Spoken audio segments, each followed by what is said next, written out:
Welcome to Real Fear Files. Tonight, we venture down the loneliest, most haunted stretches of asphalt in America, where darkness lurks and the unexplainable waits for unsuspecting travelers.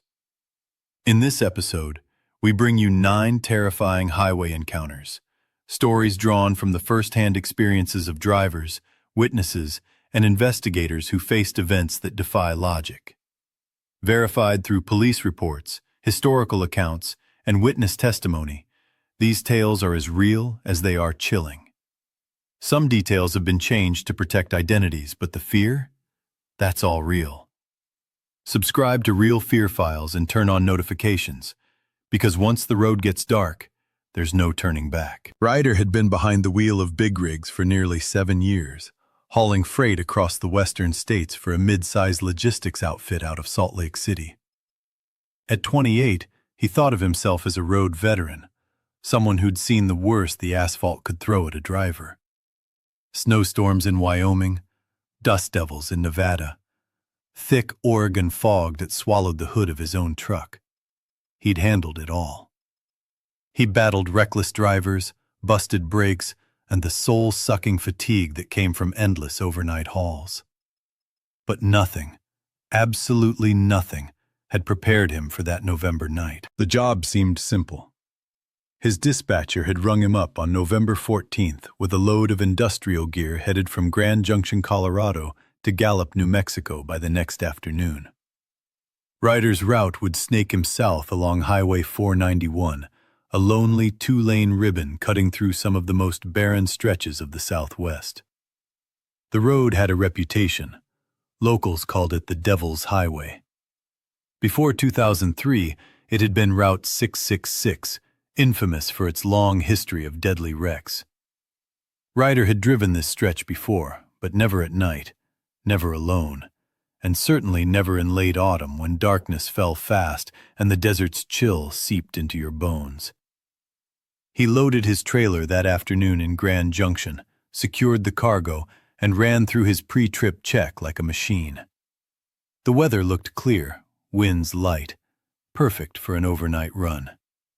He grabbed a diner meal, loaded his thermos with black coffee, and rolled onto the highway as the sun bled into the horizon. The first hours were boring, routine. He cruised south past Cortez, Colorado, watching the high desert plateaus morph into red rock mesas and buttes, their colors almost too vivid to be real. By nightfall, he'd crossed into New Mexico, the road stretching ahead like a black ribbon under a sky full of cold stars. Traffic was almost non-existent. The occasional northbound car flashed past, headlights cutting brief slices through the dark. His radio kept him company, mixing country tunes and classic rock from Farmington. Ryder kept a steady 65, eyes glued to the black asphalt ahead. The desert had a brutal kind of beauty, harsh, merciless, yet mesmerizing. Around 9:30, roughly 40 miles south of Colorado, he passed a crash scene. Emergency lights danced across the asphalt. A car had rolled multiple times, landing upside down 20 feet from the shoulder. Paramedics hustled a victim onto a stretcher. Officers waved him past. Something about the wreck gnawed at him. The way the car lay twisted didn't look right, like it had been bent by forces that had no business existing in an ordinary rollover. Ryder shook it off, forced his truck back up to speed, and checked in with dispatch over the CB radio. Everything sounded normal. He sipped his coffee and focused on the dark highway ahead. Then his radio went dead. Static first, loud and biting, then voices. Distorted, scrambled, almost backward. Words that didn't make sense, not in English, not in anything Ryder could recognize. He twisted the dial, AM, FM, all of it, but the static wouldn't quit. Every station carried the same eerie chatter. Finally, he killed the radio and leaned back.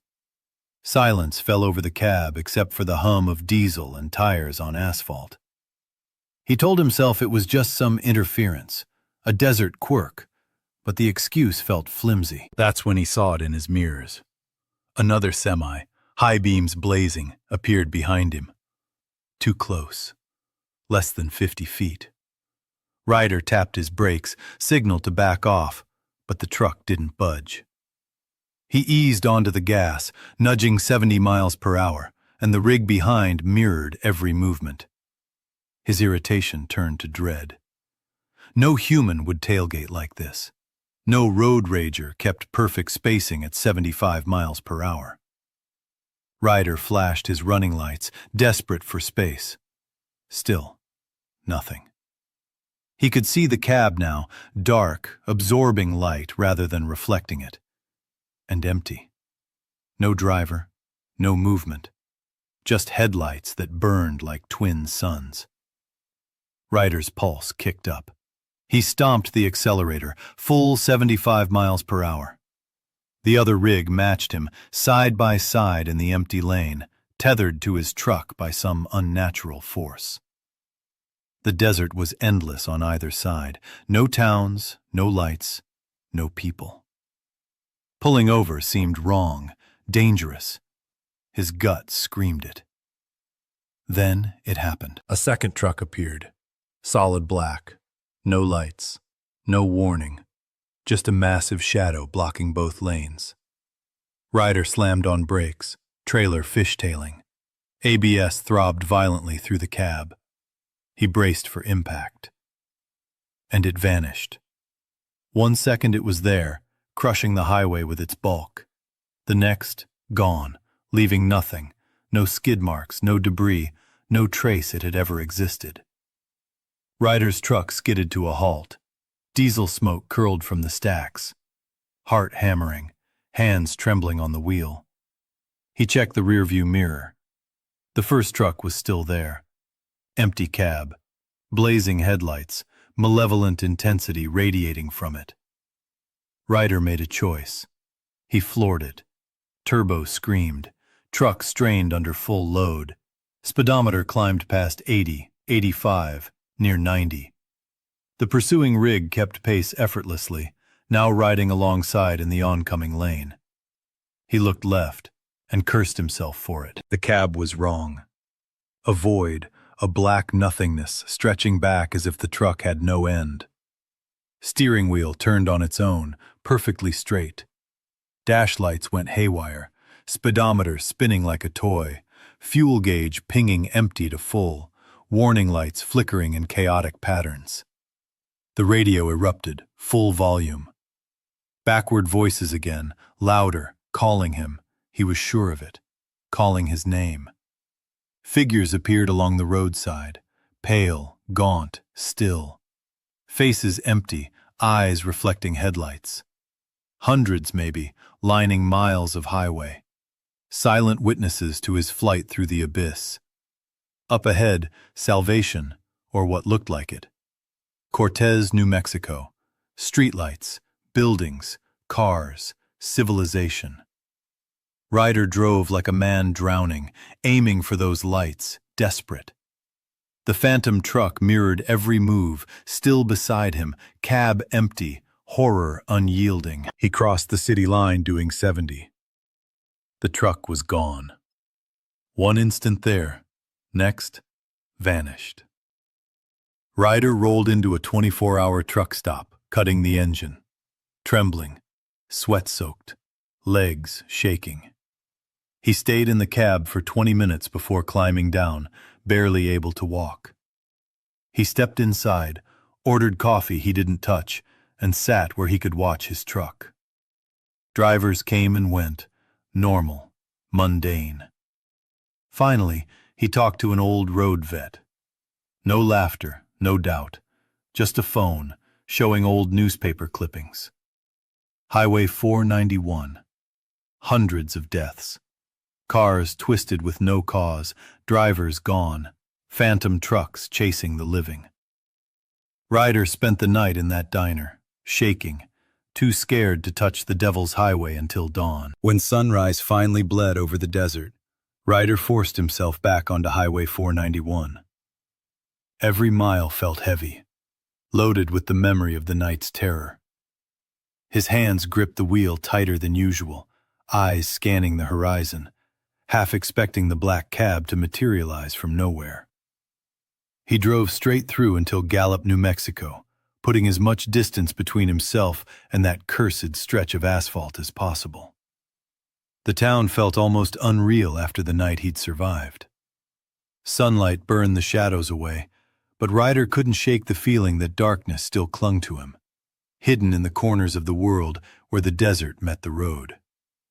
He delivered his load without stopping, keeping his eyes on the mirrors and the empty spaces around him. 3 days later, back home and still rattled, Ryder finally sat down to review his dashcam footage.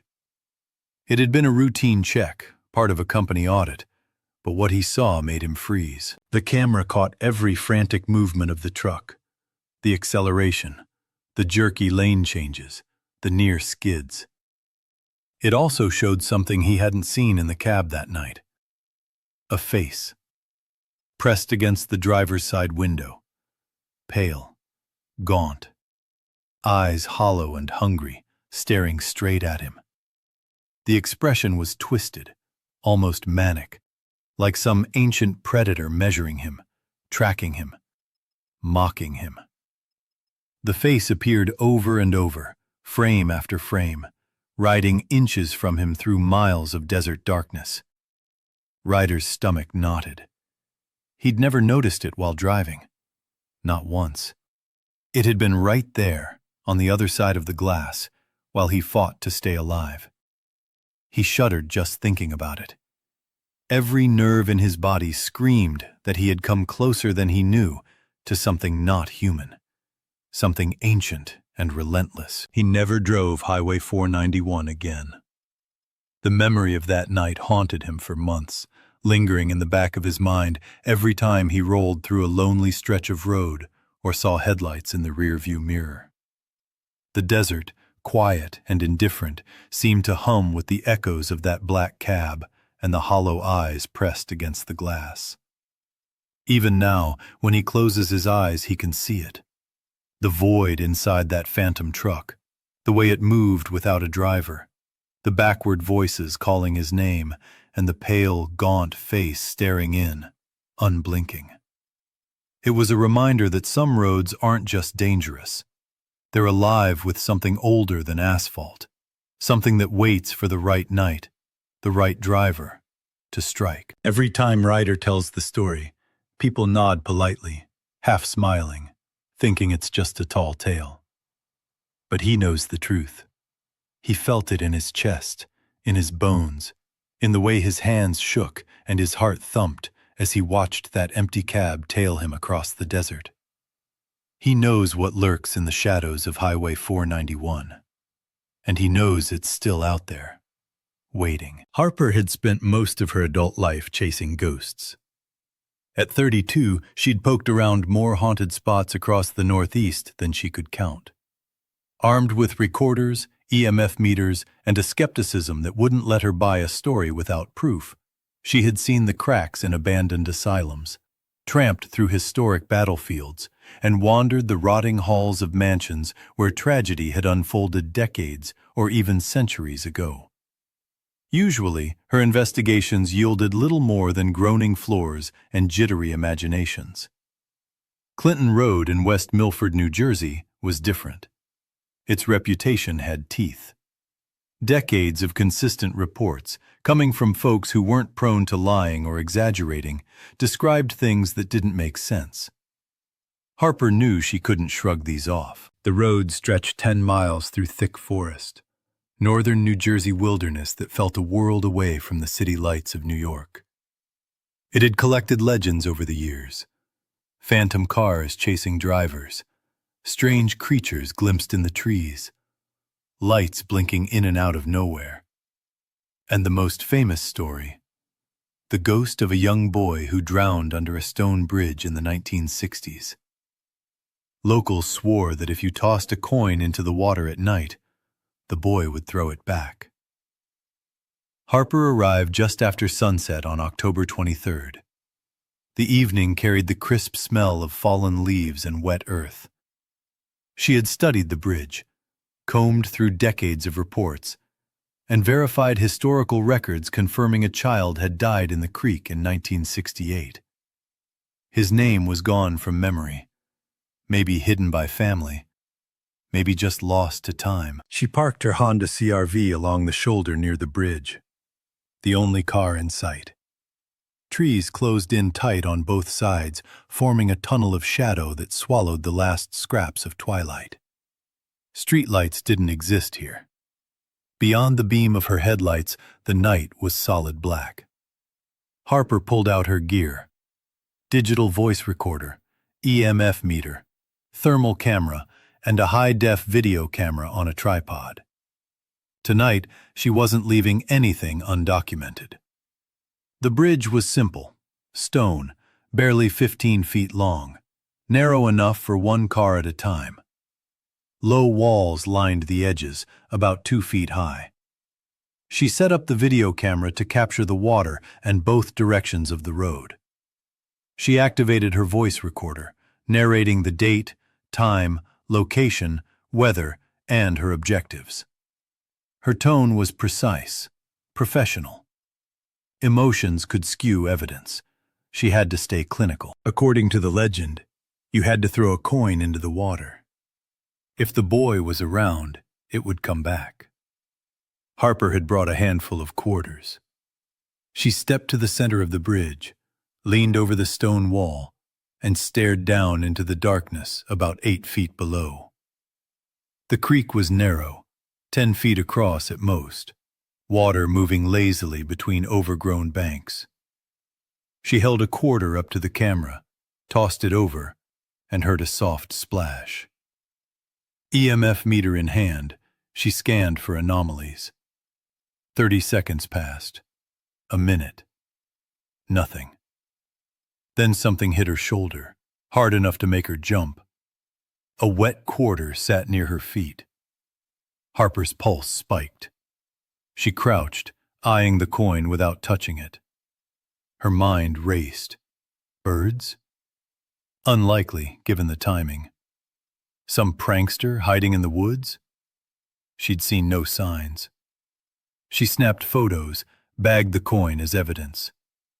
Suddenly, the EMF meter spiked, the needle jumping to max and back in a flash. She swept it slowly around her. Normal again. Gone. She tossed a second quarter. This time, it came back almost instantly, clinking near her feet. Then a third quarter appeared, landing on the stone wall. She'd only thrown 2. Where had the third come from? Then came the sound. High, bright, pure. A child's laughter echoing under the bridge. Playful, innocent. Harper felt a chill. The laughter should have been comforting, but in the black of Clinton Road, it wasn't. She trained her flashlight on the water. Nothing. Just dark, flowing creek. The laughter grew louder, more insistent, as if the unseen child found her presence amusing. Thermal camera on, she scanned the area. Only cold water and slightly warmer plants. No living heat signature. The laughter stopped. Complete silence, so intense she noticed every breath, every heartbeat. She checked her voice recorder, still running, still capturing. She had to stay alert. Then she saw them. Small handprints on her car windows. Child-sized, maybe 7 or 8. On the inside. She had locked the doors, certain. Yet there they were, wet, dripping, pressed against the glass. Her professional composure cracked. She approached slowly, flashlight catching the prints. Water ran down the inside of the windows in tiny rivulets. Temperature had dropped sharply, from 58 degrees to 32 degrees in minutes. Impossible. A voice whispered behind her. Young, uncertain, slightly slurred. Stay. Harper spun, flashlight sweeping empty road. No one. It came again, closer. Play with me. She felt cold breath brush her neck. EMF meter screamed, pegged at maximum. Camera static flickered across the screen. Harper made a choice. She had enough documentation: audio, thermal, EMF, wet coins, handprints. Anything more tonight would be reckless. She began packing quickly, flashlight scanning every shadow. That's when she saw him. A small figure at the far end of the bridge, 30 feet away. A boy, maybe 8. Clothes decades out of date. A striped shirt, dark pants. Hair plastered to his head, skin pale and almost glowing. His eyes caught the flashlight beam, reflective like an animal's. Harper froze, training battling instinct.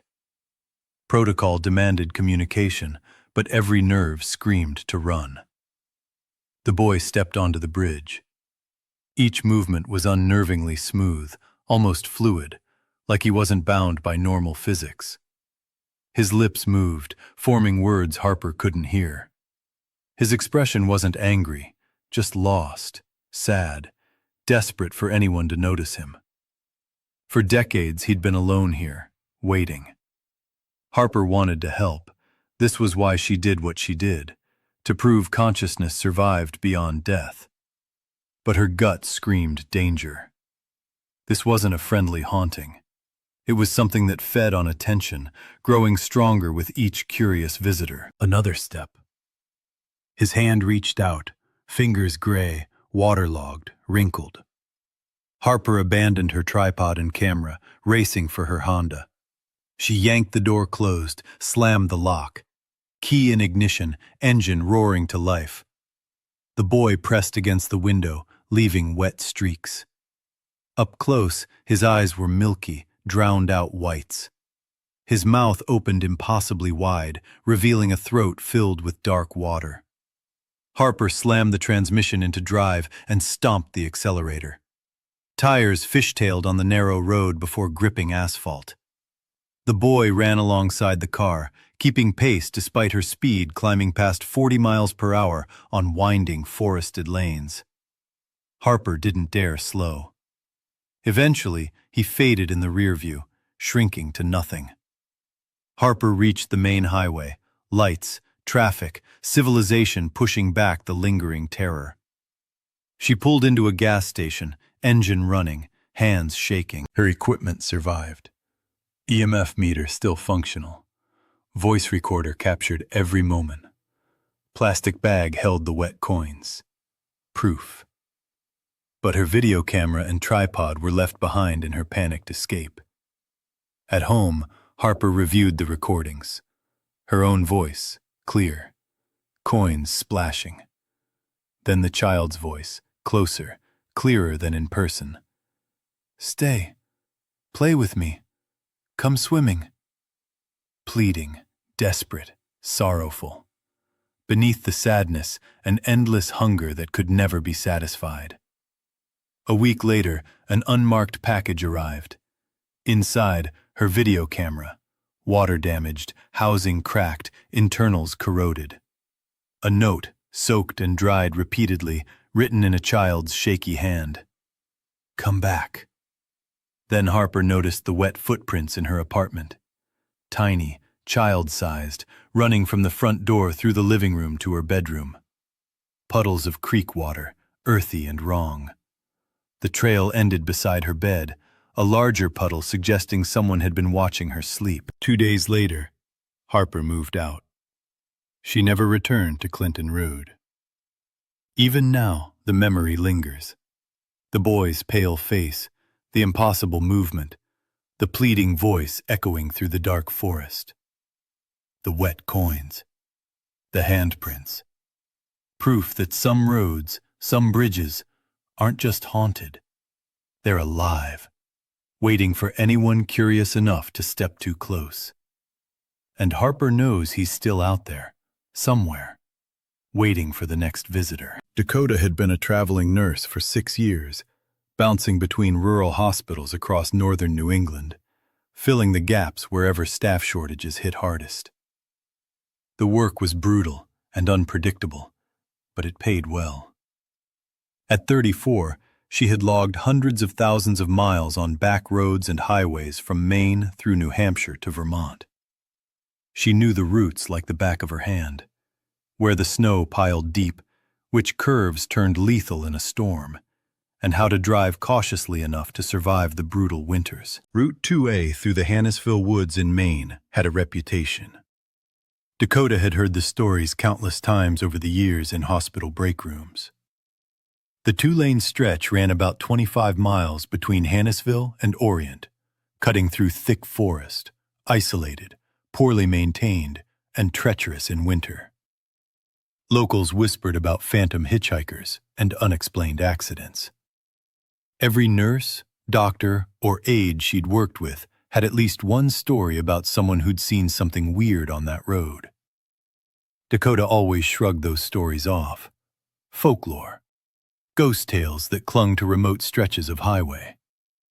That all changed on December 9th. She was finishing a 3-week stint at a rural hospital in Holton and had accepted a last-minute shift at a facility in Banganger, roughly 90 miles south.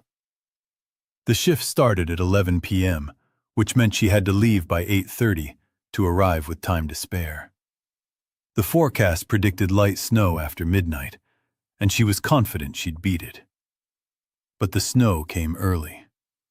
By 7:55 p.m., when she merged onto Route 2A, fat flakes were already falling hard, sticking to the asphalt faster than the traffic could melt them.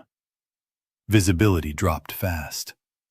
Headlights reflected in the swirling snow, turning the world into a dizzying wall of white. Dakota slowed to 40 miles per hour, eyes locked on the barely visible yellow center line. In the first 10 miles, she passed 2 accident sites. Both were fresh, emergency vehicles still there, flares burning bright orange against the snow. First was a pickup wrapped around a tree. Next, a multi-car pileup blocking the northbound lane entirely. She counted herself lucky to be heading south. Mentally, she realized she was running about 20 minutes behind. Late for her shift, but alive. Then she saw it, suddenly, like it had appeared from the snow itself. A figure stood in the road, 50 yards ahead. Training kicked in. She eased off the accelerator, braked gently to avoid skidding. As she closed in, she realized it was a young woman, maybe in her early 20s, waving both arms frantically. Her dress was a thin summer thing, completely wrong for December in Maine. No coat, no gloves, no hat. Dark hair plastered to her head, soaked despite the snow. Dakota stopped the car 10 feet away. Every instinct screamed at her, this was wrong. But she was a nurse. If someone needed help, she had to respond. She rolled down her window and called out. The woman swayed toward the driver's side. Her voice was soft, barely carrying over the wind. She said her car had broken down about a mile back and needed a ride. Dakota told her to hop in the passenger seat, reaching to unlock the door. The woman circled the front of the car. Headlights caught her. Wet dress clinging to pale skin, almost glowing in the artificial light. But her breath, Dakota's puffs of white hung thick in the air, hers did not. The door opened. She slid inside. The interior seemed to drop 20 degrees instantly. Dakota's own breath came out in thick plumes. The woman's eyes were dark, empty. She whispered, "Thank you," and gave directions, just a few miles ahead to Hannisville. Dakota eased back onto the highway. A chill radiated from her passenger, skin ice cold, though they weren't touching. Her hands folded neatly in her lap, fingers wrinkled, gray, like they'd been soaked in water for ages. Then the woman spoke, voice detached, dreamy. She recounted a crash, a car leaving the road, hitting a tree in a snowstorm. The details were vivid, metal crumpling, glass shattering, body thrown forward. She spoke as though it happened to someone else, not her. Dakota asked when. "Last week," the woman said. But Dakota's gut froze. That accident had happened decades ago, December 1983, 42 years ago.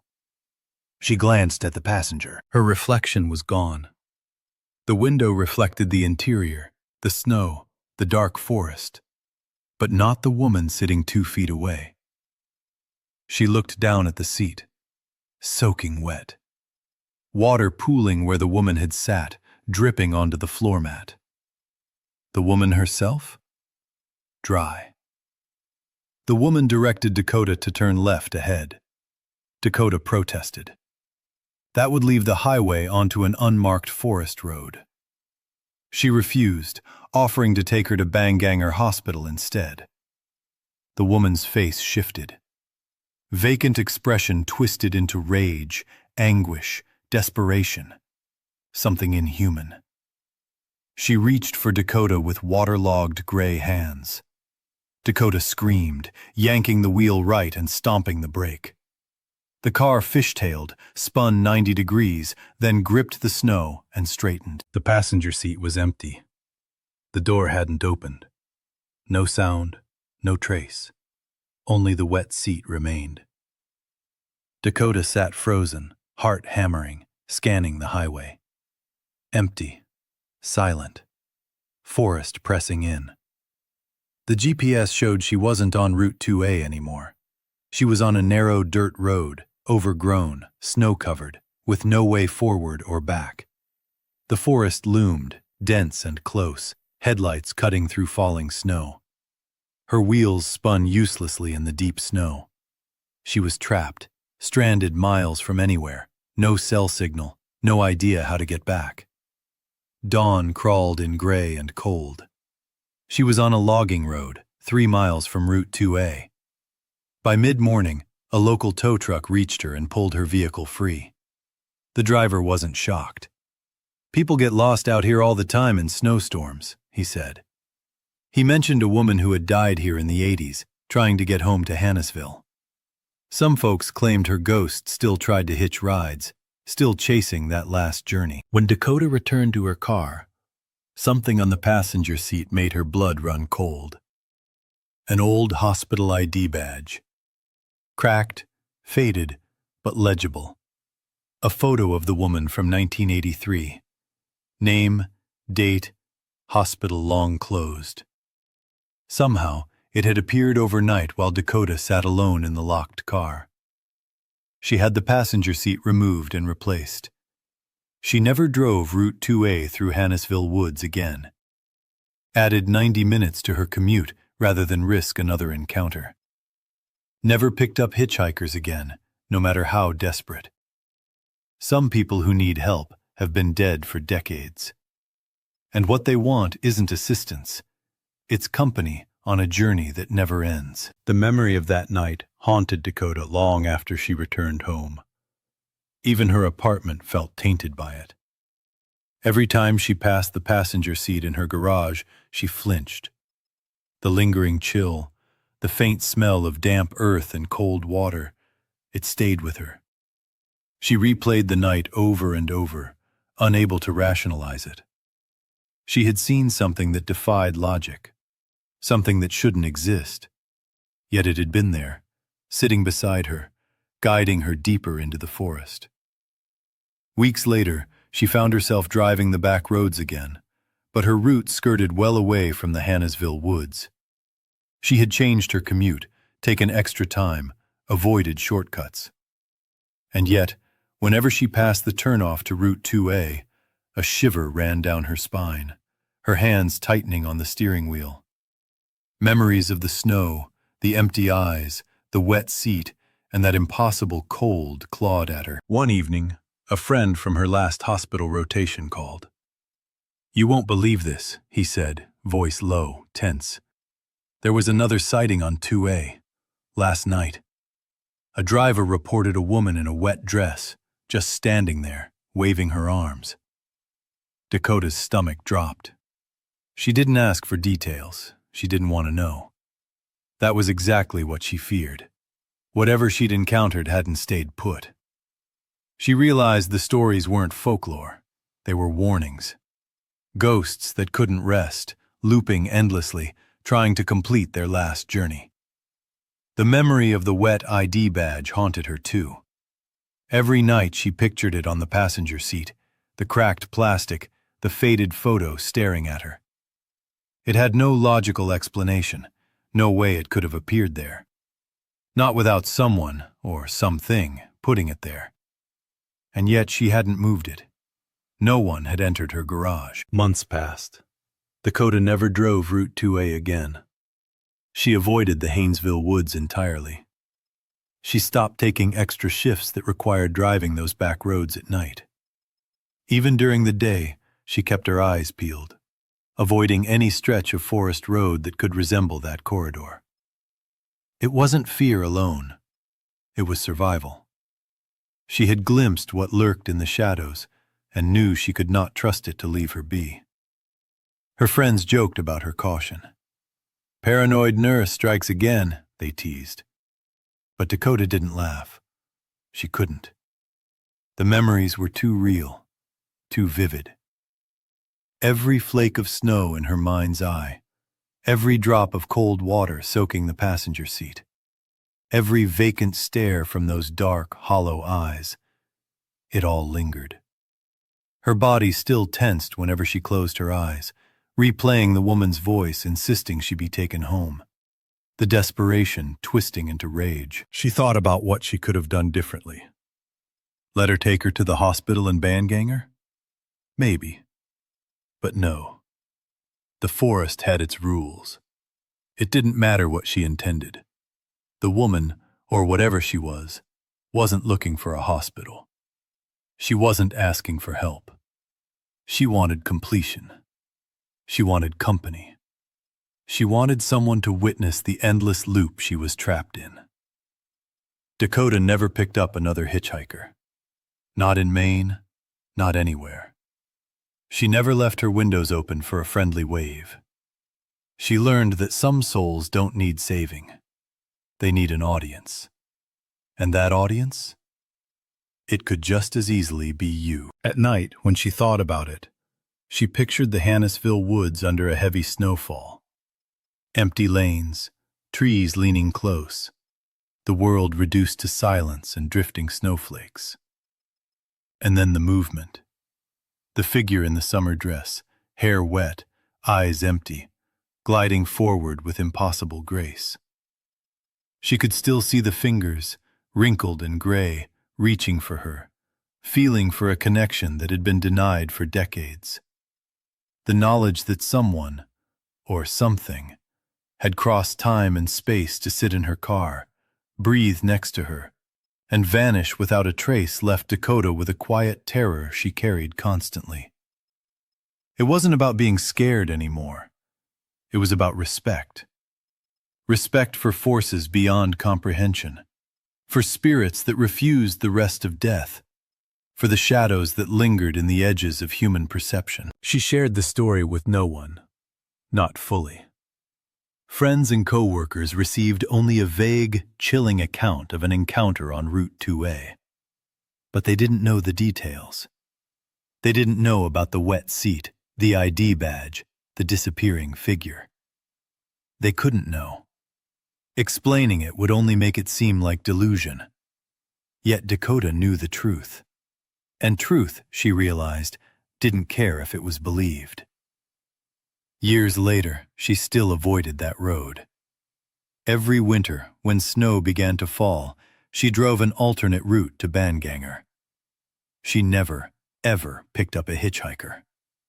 And every night, when the wind howled outside her apartment and she imagined the snow swirling along Route 2A, she thought about the woman in the wet dress and how close she had come to being trapped in a journey that never ended. Dakota kept her vehicle, but the passenger seat was replaced immediately.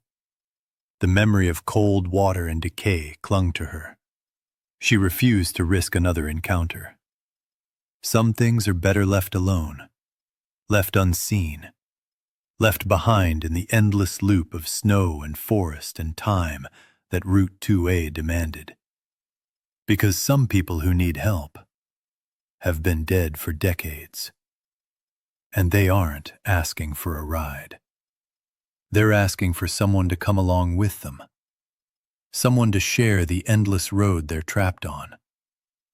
Someone who will never reach home. Dakota never went back. She never forgot.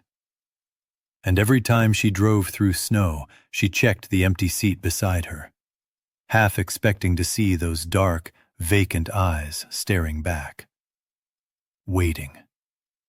Always waiting. Marisol Vega had been running her true crime podcast for 3 years, carving out a niche digging into cold cases from Texas and the Gulf Coast. At 31, she'd earned a loyal following. Listeners who appreciated that she didn't treat tragedy like entertainment. Marisol approached each story with respect, interviewing families, poring over police reports, consulting with detectives, and sticking to facts over sensationalism. Her mission was simple but powerful. Shine a light on forgotten cases, hoping someone would finally speak up and bring closure. One case had gnawed at her for months. The Highway 365 bridge incident, July 1997. A 34-year-old woman named Rachel had been hurled off the bridge in what cops chalked up to a domestic dispute. Witnesses reported seeing a pickup parked on the bridge late at night. A man and woman fought violently, then Rachel plunged over the railing into the dark water below. When authorities arrived, the truck had vanished, and Rachel's body floated in the shallow current, drowned and broken. The investigation pointed to a 41-year-old boyfriend, but evidence was too thin to charge him. The case went cold. Marisol had dug into it relentlessly, scanning stacks of reports, court documents, and interviews. Rachel's family was certain of the killer, but without proof, the law had done nothing. The man, now 68, still lived less than 5 miles from the bridge in Port Nez. And according to multiple sources, every year on the anniversary, he returned to the bridge. Determined to capture the story on site, Marisol got permission from local authorities and set up her gear on Highway 365 just before midnight on July 18th, the anniversary. The bridge was nothing special. A concrete span over sluggish, dark water, tainted with industrial runoff from nearby refineries. The air smelled of petroleum and salt. Far off, refinery towers glowed like grim cathedrals. She positioned her microphone, recorded a bit about the bridge's history, the case, and the circumstances surrounding Rachel's death. Traffic was light, trucks occasionally shaking the span. About 15 minutes in, something cut through the night. A scream. Piercing, terrified, slicing through engines and distant industrial hums. Marisol froze, pulse spiking. Silence followed, tense and thick. Then it shrieked again, louder, sharper. Every detail was identical to the previous scream, like a loop. She leaned over the railing, flashlight aimed at the murky water. Nothing. Then it came again. This time she recognized it. 11:57 p.m. The exact moment cops said the original 911 call was made. Her recorder picked it up perfectly. Every scream, every tremor in the air. And then came the chill. The July heat vanished. The humidity felt icy. Her breath puffed in small, misty clouds. Goosebumps prickled her arms. The journalist in her demanded she stay. Fear clawed at her, but she couldn't leave. The scream pulsed again, every 3 minutes, louder, rawer. And then she saw her. A figure at the railing, 20 feet away. A woman in a light blue dress, leaning over, eyes fixed on the water. Translucent, like smoke twisted into human form. The dress was torn, stained dark. Blood? Her hair hung wet and tangled. It was Rachel, exactly as the old photos showed. Marisol's stomach dropped. The figure turned slowly toward her. Her face was bruised and pale, skin drained of life. The ghost raised one arm, pointing west along the bridge. Marisol's eyes followed. A dark green, older model Ford crept into view, hazard lights flashing. The man exited. Middle-aged, stocky, work shirt and jeans, familiar from months of research. Even in the dim light, he was unmistakable. Forensic age progression? Dead on. The man who killed Rachel 27 years ago, standing there, alive. He walked deliberately toward her, face hard, body tense. Threats spilled out, sharp and loud. He demanded her recordings, her files, her silence. Marisol stayed still, professional but scared, explaining she was a journalist documenting a cold case. His eyes darkened. One step closer, more aggressive. And then she noticed something else. The presence of Rachel seemed stronger now, more solid, more real. Her face twisted in infinite grief and rage, staring right at the man. But he saw nothing. Only Marisol. Headlights flashed from the east. 2 cars pulled over, occupants jumping out, asking what was going on. The man froze, instantly shifting to placating mode. "No problem," he barked, backing toward his truck. He got inside, hands raised, and drove off. Marisol moved closer to the strangers, positioning herself between them and his vehicle, snapping a photo of his license plate as he peeled away. Rachel remained for a moment longer, watching the truck vanish into the dark. Then she faded, dissolving like mist. The strangers asked if she wanted the cops called. She nodded, giving a brief rundown of the night and her confrontation. Marisol checked her recordings.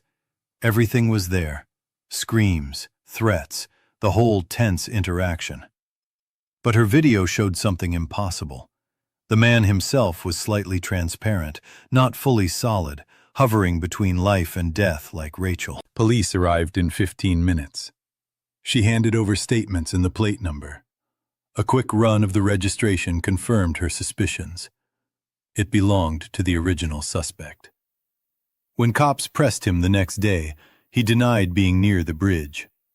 But witnesses and Marisol's footage crushed his alibi. The case reopened.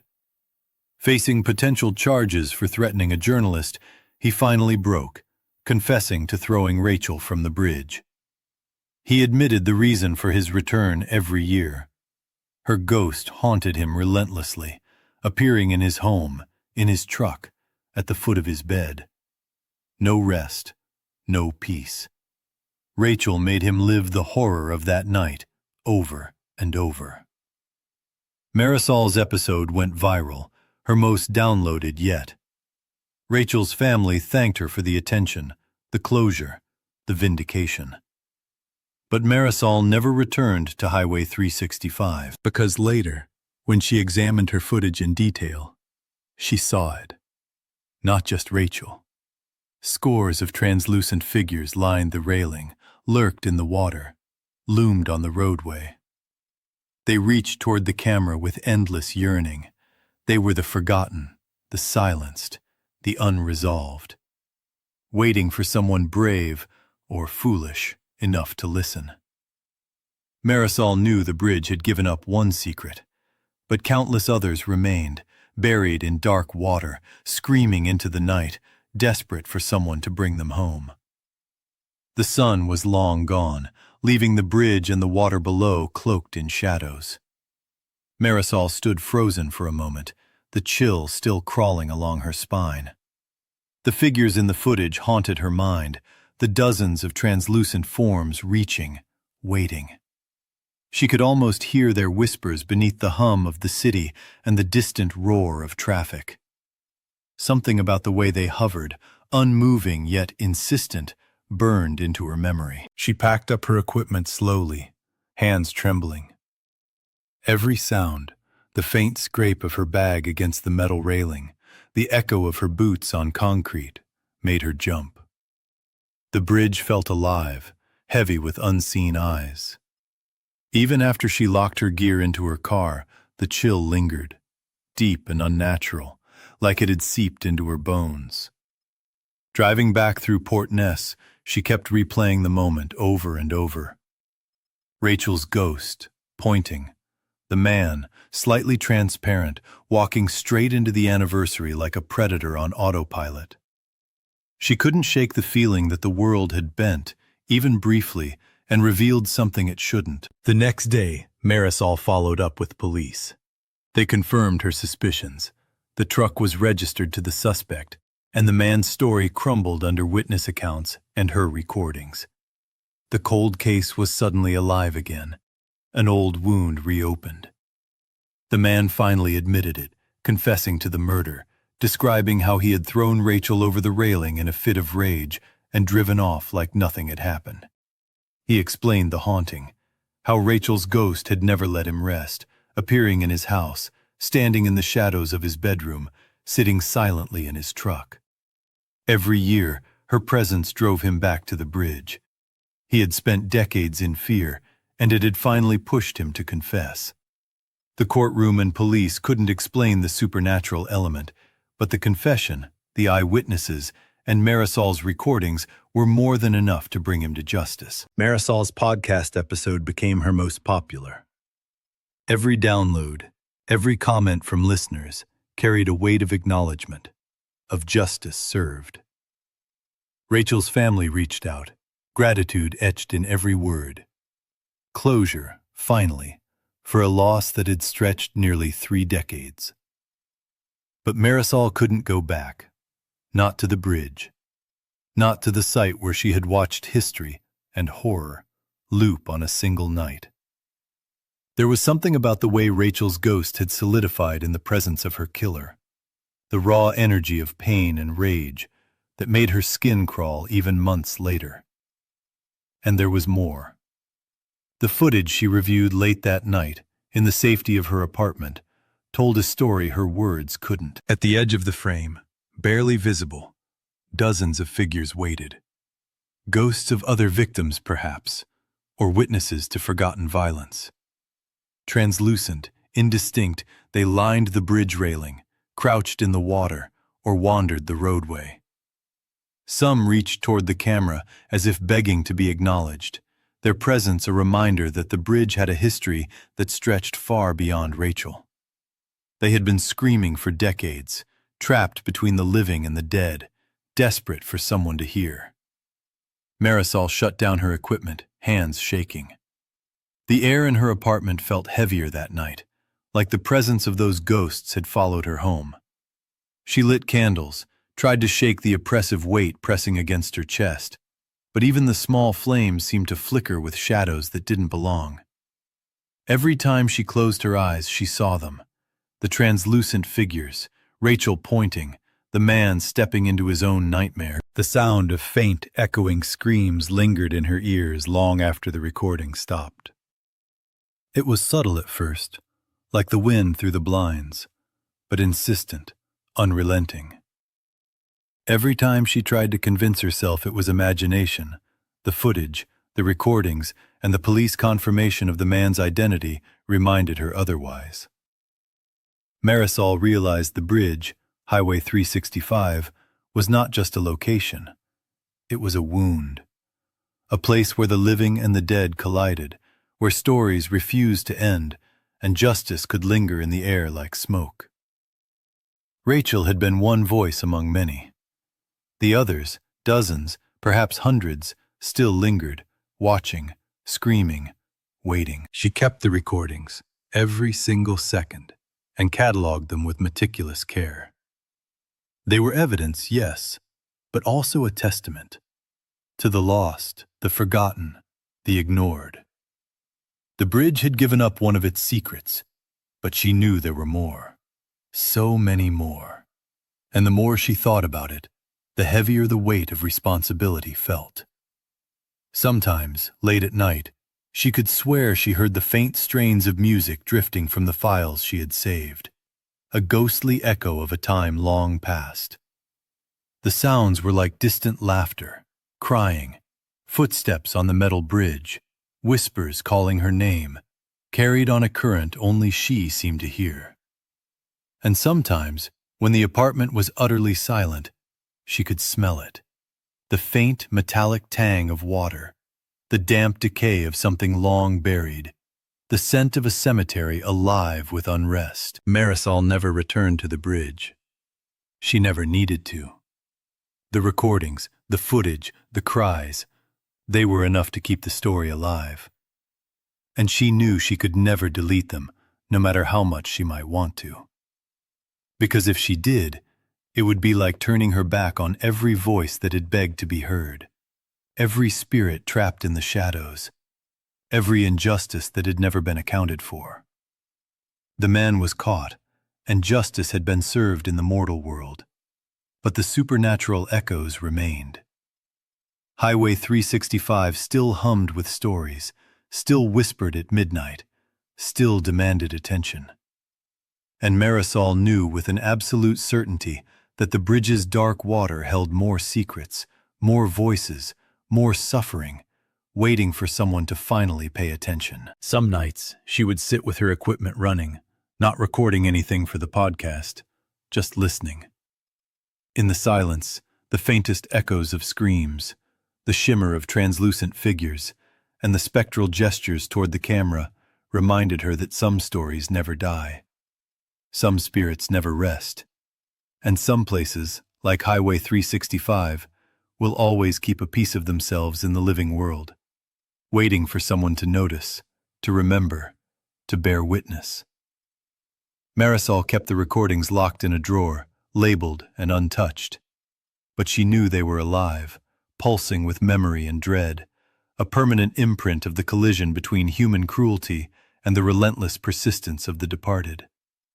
Every time she passed a bridge, every time she drove past a stretch of dark water at night, she felt them, watching, waiting, screaming for someone brave enough to see. And she knew, deep down, that no matter how much justice she could bring, some echoes would never fade. Highway 365 had stories still to tell. And as long as people listened, Rachel and all the others would never truly disappear. Era Callahan had always chased the line where science brushed up against legend. At 26, she was neck-deep in her PhD in physics at the University of Kansas, hammering out a dissertation on ball lightning and weird atmospheric lights that had puzzled people for centuries. The Joplin spook light? That was exactly her kind of nightmare, an unholy mix of folklore and physics that refused to be pinned down. The stories described a glowing orb haunting a lonely stretch of road along the Missouri-Oklahoma border. Devil's Promenade, they called it. 4 miles of gravel slicing through farmland and thin patches of forest. Witnesses swore they'd seen a red-orange sphere dancing along the road at night, sometimes flirting with cars, sometimes backing off like it had a mind of its own. The Army Corps of Engineers poked at it in the 1940s. Random university teams tried their luck over the decades.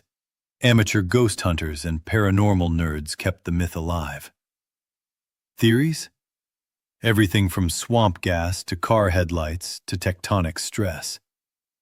None of it fit. Ara showed up on September 14th, armed for war. EMF meters, thermal cams, pressure sensors, high-speed cameras, the whole arsenal. She parked her Jeep on the shoulder and laid her gadgets out in a careful grid. Triangulation was the plan. Moonless night, clear sky, no streetlights, perfect for something to appear unannounced. Stars gleamed cold overhead. The air smelled of dust and dry grass. She scribbled notes in her journal, logging baseline readings, muttering calculations under her breath. Locals were hanging around, same as always. An old man, hunched and slow, told her he'd seen the light dozens of times. It could be playful, he said, teasing cars without ever coming close. But sometimes, not so friendly. Vehicles chased, electronics fried. One car allegedly saw the light inside the cabin itself. Ara nodded politely, thinking most of it was exaggeration. Ghost stories grew in the retelling, she told herself. Then, at 10:47 p.m., it happened. The black road ahead split open with a sudden bloom of orange-yellow light about 300 yards out. Ara flipped on every device, snapping into documentation mode. The orb, maybe 2 feet across, floated about 4 feet above the gravel. It glowed softly, enough to cast a dim halo, but not blind her eyes. It moved, side to side, weaving like a drunk dancer. EMF meters screamed, ridiculous readings, nothing remotely explainable. The pulses were rhythmic, almost intentional. Thermal cam? Nothing. No heat. The light warmed nothing, radiated nothing, just existed. Atmospheric sensors went haywire. Calm night, calm air, no reason for those spikes. The orb drifted closer. Ara narrated into her recorder while watching her instruments. The movement felt choreographed, deliberate, uncanny. It bobbed, spun, twisted along invisible axes, patterns too complex to be random. Up close, she noticed the chaos inside the sphere. Darker swirls inside the glow, spinning like tiny storm systems trapped in molten light. At 50 yards, the light froze, hovered like it was sizing her up. Ara's skin prickled. Not a natural phenomenon, she told herself. Electrical discharges don't stare. Yet she felt observed, scanned, measured. And the feeling crawled into her bones, insisting that something alive, intelligent, was locking onto her. Then it lunged. The orb shot straight for her jeep with impossible velocity. Ara barely had time to blink before it slammed into the windshield. She heard glass crack, felt the vehicle shudder, but no heat, no spark, no shock. Just pure, violent impact. And then it passed through. The sphere didn't bounce. It went through the glass and metal like they weren't there. Her jeep groaned, but didn't flip. Inside, the cabin was flooded with blinding orange light. Ara raised her hands instinctively, shielding her eyes, her mind a whirlwind of disbelief. The orb filled the car, pressed against her skin, passed through flesh and bone, violating every law of physics she knew. Then nothing. One heartbeat, or maybe 45 minutes later, she was outside. Her jeep sat untouched. The windshield cracked. The night was calm. Her watch said 45 minutes had vanished. Missing. Gone. No memory, no sensation, just a gnawing void in her mind. And the instruments? Destroyed. Not broken, melted from the inside out, corroded, deformed. Cameras ruined, laptop shredded internally. No evidence, no recordings. Only her memory, fractured and terrified. Locals found her wandering the roadside, dazed, hands trembling. "The light got you," they said bluntly. That phrase stuck. Taken. That's what it did. Otto was helped into a truck and driven to a small Joplin clinic. Physical exam? Perfect. No burns, no lacerations, no electrical marks. Neurologically, she was a mess. Words slipped, thoughts tangled. Her name, her research, the reason she was on Devil's Promenade. They returned slowly, but the missing 45 minutes? Blank. Absolute void. The locals explained this was normal. Everyone the spook light took experienced the same. Missing time, destroyed gear, no memory of the encounter. And everyone came back, changed. Subtle, maybe, but undeniably different. Ara went home that night rattled, a living testament to something impossible. Weeks later, she dared to check cloud backups. Her phone had recorded audio during the missing time. Corrupted, noisy, almost impossible to parse, but fragments emerged. And then the horror deepened. In the fragments, her own voice was calm, conversational, responding to questions she didn't remember being asked, saying, "Yes, I understand. I will tell them. I promise." Beneath the static, dozens of voices whispered, languages she couldn't recognize, overlapping, chaotic. But she understood. "Welcome. Welcome home. You have always been one of us." Ara never finished her dissertation. She withdrew from the program without explanation and fled Kansas. Seattle became her refuge, teaching high school physics far from Devil's Promenade. She teaches light, electricity, magnetism, all the rules of the world she once trusted. But she knows those rules are incomplete. Some nights, she dreams of the orange orb, standing alone on Devil's Promenade, having long, impossible conversations with something that had been waiting for over a century. Waiting for her. Waiting for others. Waiting to pull them in, make them see, make them remember. The days after the encounter were a blur. Ara barely slept.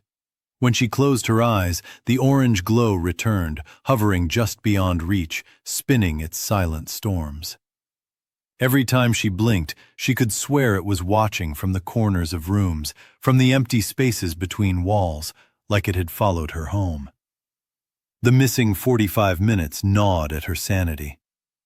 What had she promised? To whom? The words in the corrupted recording echoed in her mind. "You have always been one of us. Now you remember." She went back to Devil's Promenade 3 days later, trying to salvage something tangible.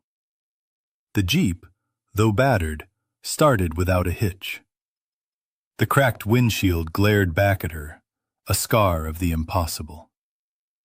Instruments went into the back, dead and useless, the remnants of her scientific attempt to cage the uncontainable. She drove away, heart hammering, the gravel road shrinking behind her in the rear view. She lied to herself. She'd return. Better gear, better prep, safety protocols. She'd study it properly. But deep down, she knew the truth. She'd never go back. Not really. The Joplin spook light wasn't just a phenomenon. It wasn't electricity, plasma, or swamp gas. It was something else. Something older, patient, and infinitely cunning.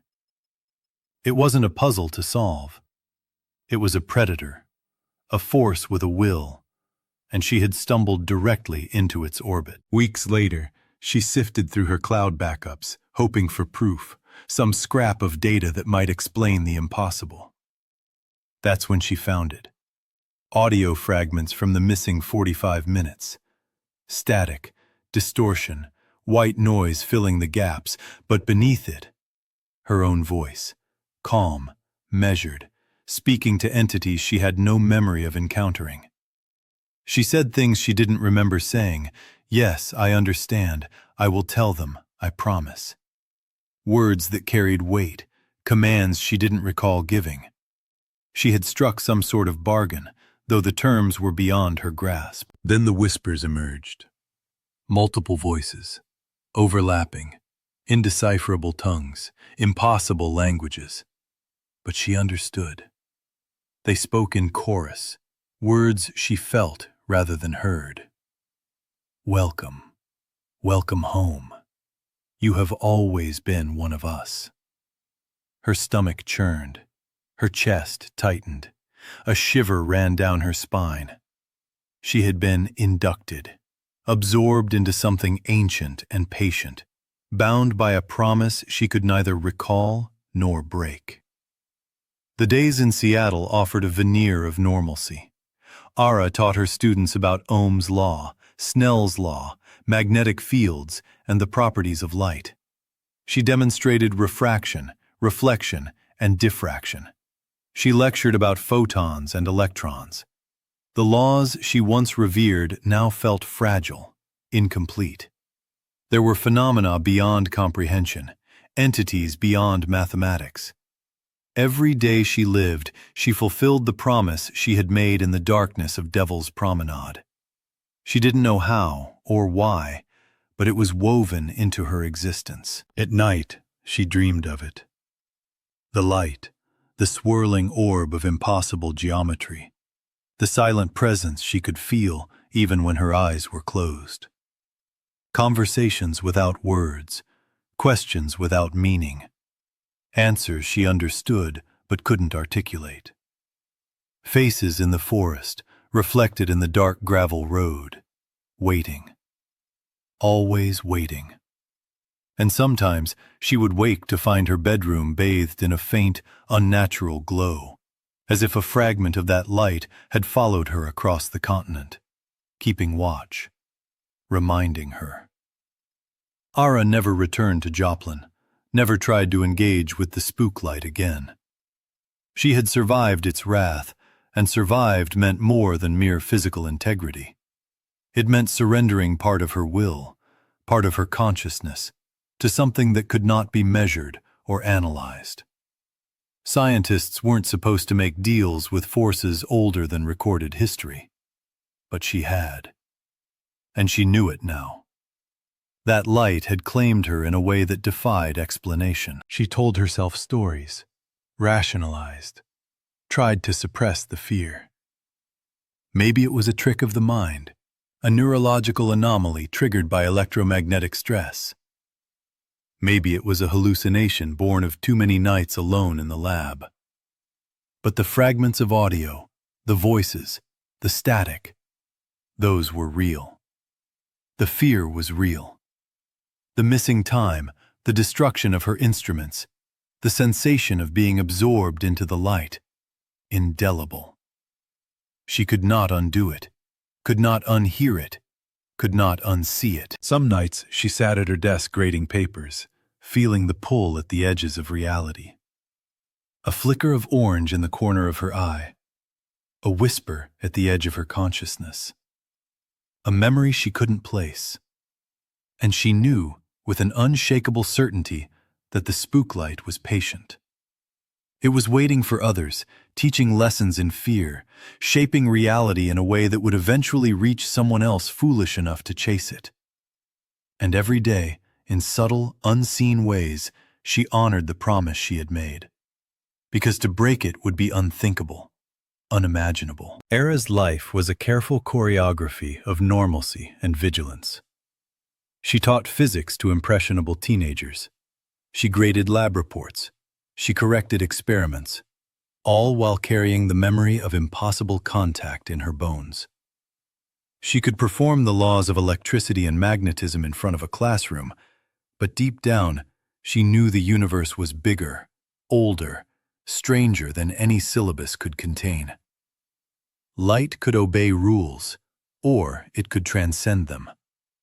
The spook light had shown her both paths, and she had been forced to walk the one she could not fully comprehend. Every night, as she drifted into sleep, she returned to that gravel road. Devil's Promenade stretched endlessly before her, the orb dancing just out of reach, whispering her name, testing the edges of her memory. The conversations continued in her dreams, wordless yet intelligible, questions answered without thought. She had promised something. She had said yes. And every day, every hour, she lived that promise without even realizing it. Ara Callahan would never see Joplin again. She would never confront the spook light. But she had been changed forever. Some truths exist beyond observation, beyond measurement, beyond comprehension. And some promises, made in the quiet terror of an orange glow on a deserted gravel road, bind the soul in ways science can never touch. The light waited. She remembered. She obeyed.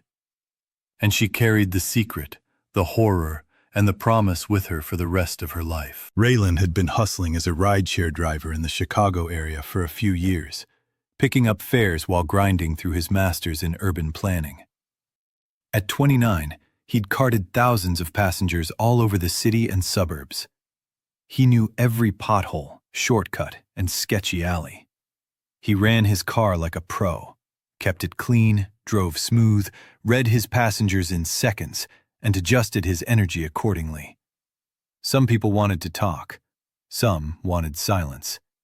He could tell who was who in 30 seconds flat. It was 11:47 p.m. on April 12th when a ping hit his app. Pickup was on Archer Avenue in Justice, Illinois, near the Willowbrook Ballroom. Raylan knew the strip. Restaurants, shops, and that old ballroom that had been swinging since the 1920s. The passenger's name? Mary. No last name. The destination? Just home. Nothing else entered. Strange, but not impossible. Sometimes riders added details mid-ride. He pulled up to the curb, about 200 yards from the ballroom's main doors. A young woman was there, waiting.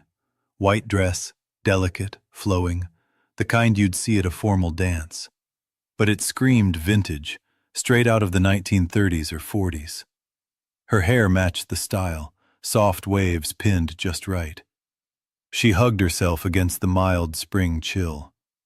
Rylan rolled down the window to check her identity.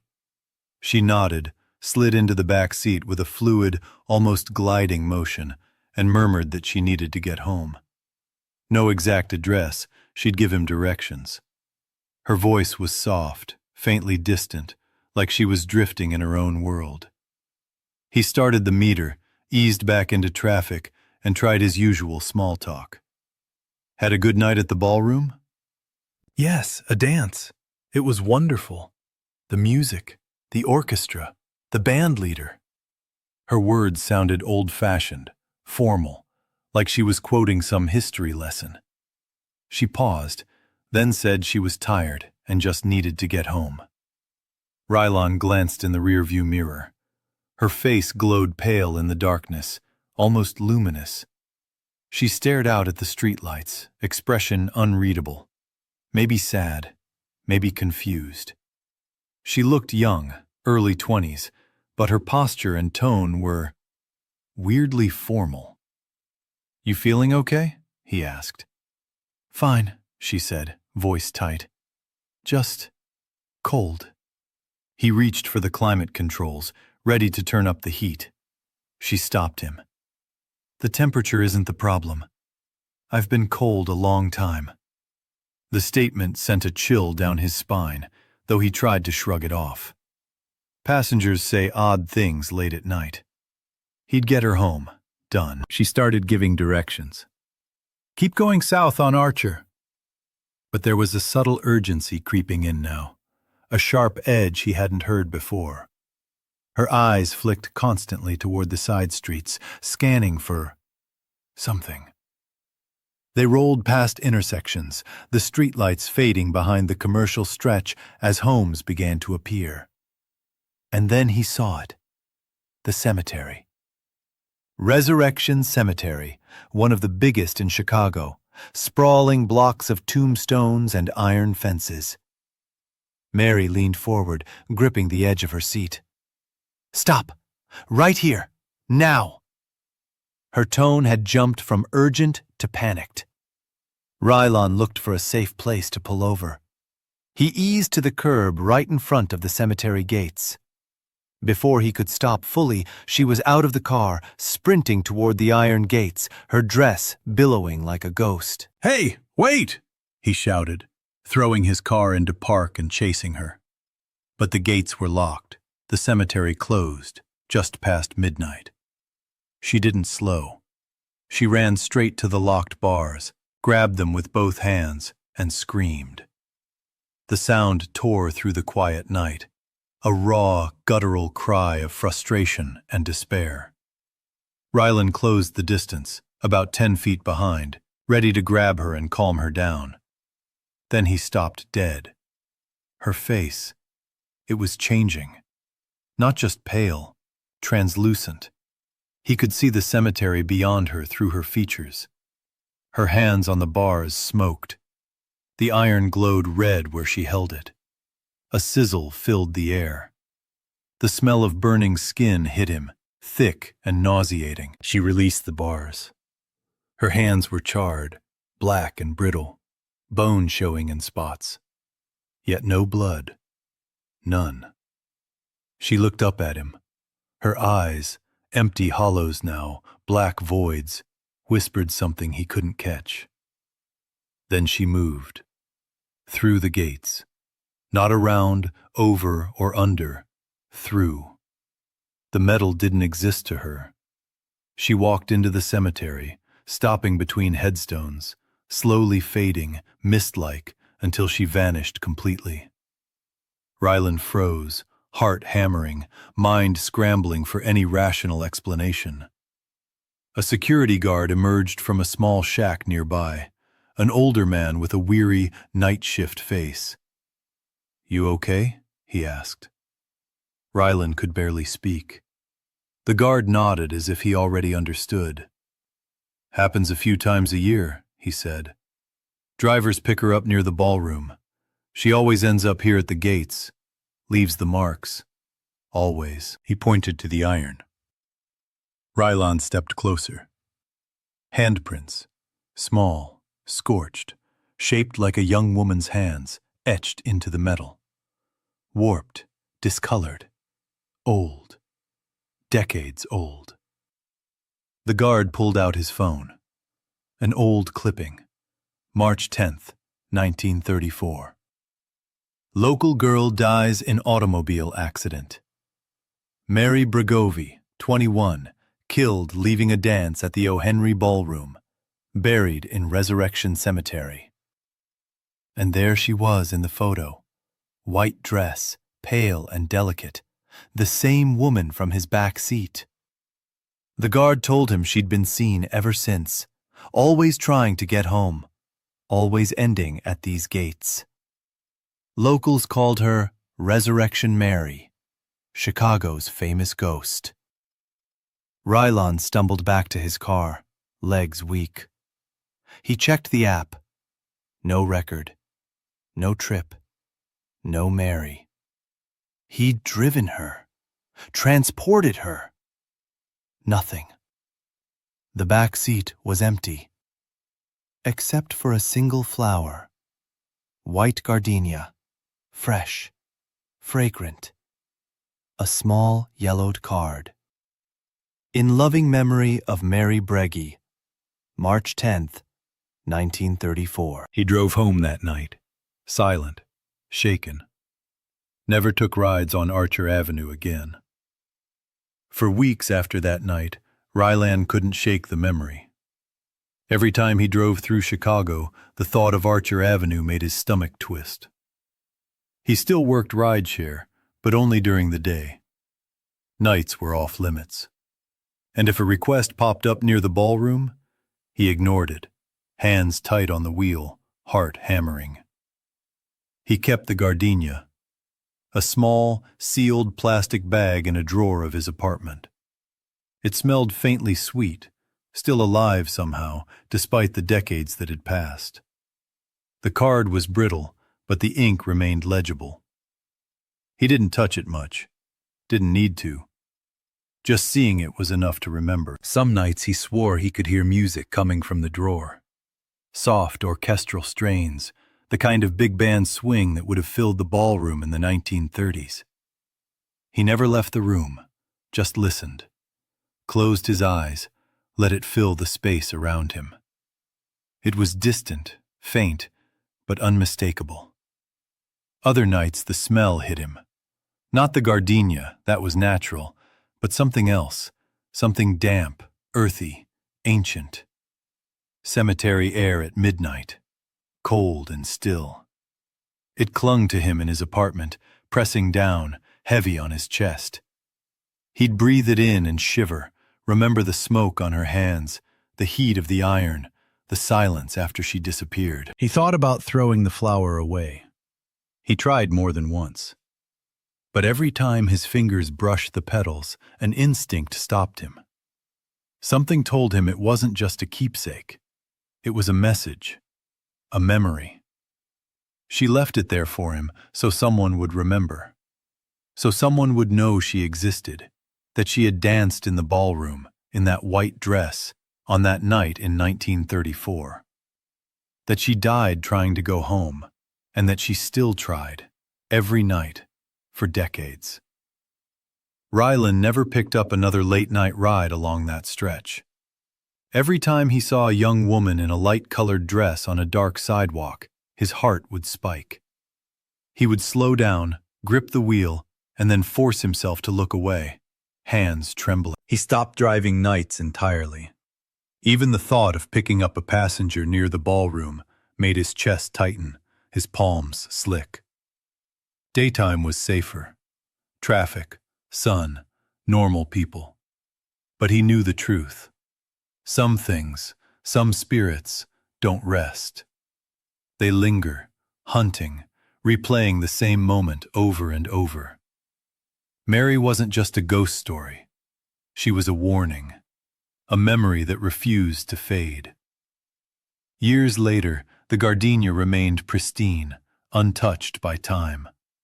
The flower didn't wilt, didn't brown, didn't lose its scent.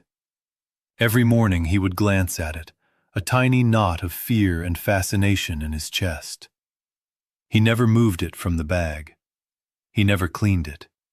He didn't dare. It was proof. Proof that some stories don't end. Some souls keep walking, keep reaching, keep trying to finish what death interrupted. Sometimes, late at night, when the city was quiet and his apartment was empty, he could swear he felt her presence. A chill on his neck, a whisper of fabric, the faint scent of cold earth mixed with gardenia. The music, soft but insistent, like a ghost orchestra playing just out of reach. He never told anyone what had happened. Who would believe him? A ride, a ghost, a flower that never dies. But he knew. And every time he looked at that flower, he remembered the pale face, the glowing eyes, the iron gates, and the whisper of a voice he could not hear. Mary Bergovi. Resurrection Mary. She danced, she died, and she kept walking. Raylan left the drawer closed, the flower safe, the card intact, the memory preserved. Some encounters refuse to end. Some spirits refuse to rest. And the boundary between life and death? Sometimes it's closer than anyone wants to admit. He drove past the Willowbrook Ballroom sometimes, but never at night. Sometimes, if he glanced just right, he thought he saw a figure in white standing on the sidewalk, waiting. But he never stopped. Never again. The gardenia stayed in the drawer, a silent witness to a night that refused to be forgotten. Every time he passed by the memory, he remembered. Some journeys never end, and some stories will walk beside the living forever. Even now, if you were to open that drawer, you'd see it. Perfect, fresh, waiting. Mary was still trying to get home. Sedona had spent nearly 10 years carving her life out in the backcountry of Northern California. Leading hikes, backwoods camping trips, and survival courses, she'd been elbow-deep in wilderness that swallowed most people whole. At 33, she knew these mountains like the lines of her own hands. Weather patterns, animal trails, subtle shifts in terrain. Nothing slipped past her notice. Fear was foreign to her in these woods, or at least, that's what she thought. Highway 299 was a route she ran like clockwork. 2 lanes snaking through the heart of Trinity County, a ribbon of asphalt cutting between jagged peaks and shadowed valleys. The road carved through Shasta Trinity National Forest, a land steeped in centuries of history. Tribes had lived here long before settlers arrived. Their spirits, local stories claimed, still lingered, haunting the ridges and hollows. Sedona had heard these tales 100 times, shared with earnest eyes by locals. She always nodded politely, dismissing them as old superstition. It was late afternoon on February 23rd. She was driving east, returning from a week of winter camping she'd guided for a crew of seasoned outdoors enthusiasts. The trip had gone smooth, the group happy, the mountains quiet. Her body was tired, but she was content as the winter sun dipped behind the peaks. Cold seeped into the air fast, the kind of sharp chill that accompanies fading light in the mountains. Snow clung stubbornly to the upper slopes, while the highway itself was mostly clear, plowed enough for safe passage. Around 5:30 p.m., just as the last streaks of sunlight bled out, she saw them. At first, she caught them in the rearview mirror, a cluster of reddish-orange lights hovering behind her. She assumed headlights at first, maybe some truck or tourist, but the glow was wrong. Modern lights didn't burn warm like that. They were lantern-like, old fire, unnatural. She eased up on the gas, letting the lights pass, but they stayed locked on her tail, neither overtaking nor falling back. The lights were strange. They bounced independently, weaving through the trees, disappearing behind trunks, then reappearing. They didn't move like vehicles. Her unease crept in, slow and slick. She remembered the legends, native spirits carrying torches, wandering where their people had walked for generations. Harmless most of the time, guides said, but sometimes they weren't. Sometimes they followed. Sometimes they led travelers off trail, into the thin places between worlds. She tried to shake the thought. Rational mind, wilderness trained. But the lights kept pace. More appeared, rising from shadows on either side until she counted a dozen. They mirrored her every move, speeding when she pushed to 50, crawling when she slowed to 30. They weren't just following. They were her escort, steering her without mercy toward some hidden destination. The glow pressed closer. She could make out shapes now, faintly humanoid, like figures carrying lanterns. Basketball-sized orbs, reddish-orange, pulsing as if breathing. No carriers, no fuel, just light suspended in the air, floating on its own, unaffected by wind, unaffected by gravity. The figures were blurry, more suggestion than form, yet their presence was undeniable. Then her Subaru betrayed her. It jerked to the right without warning, as if guided by hands she couldn't see. She gripped the wheel, counter-steering, but it was futile. The car obeyed a force beyond her. Tires turned, vehicle didn't. It carried her onto a narrow dirt track she hadn't noticed, twisting into the forest. Snow deepened at the edges, higher than the highway. She fought, cursed, tried to regain control, but it was no use. The lights surrounded her, guiding, herding her deeper into the mountains. GPS flickered, died. Phone signal gone. Alone, she realized with a cold, sinking clarity, she was in the hands of something else. Something patient, something ancient. The road worsened, steep and primitive, snow thicker, conditions that would have halted any normal vehicle. Yet the Subaru pressed on, tires gripping impossible terrain. The lights illuminated her path, leading her through obstacles no one should have been able to navigate. 20 minutes, or was it an hour, later, the dirt track opened onto a clearing. Her engine sputtered and died even as her foot stayed on the pedal. Around her, the lights pulsed, now numbering 30, circling her car like a crown of fire. The human shapes inside the glow sharpened. Buckskin, woven fibers, bones and feathers. Ancestors, guardians. The dead who had walked these mountains before roads, cars, or settlers. Sedona understood. This was a sacred site, one her guides had skirted around but never named. A place of ceremonies, of memory, of pain. She remembered stories of the 1875 massacre. 47 souls wiped out when settlers and government forces attacked a peaceful gathering. Women, men, children. The trauma lingered in this land, carried by the spirits who refused to let it be forgotten. The lights pressed in, not with malice, but with mourning. Sadness radiated from them, ancient and heavy. She sat, engine cold, absorbing the weight of history pressing down. An hour passed in silence, the circle of orbs steady, relentless in their vigil. Finally, they began to withdraw, slipping back into the forest, leaving only a few to mark the path back. Sedona started the engine.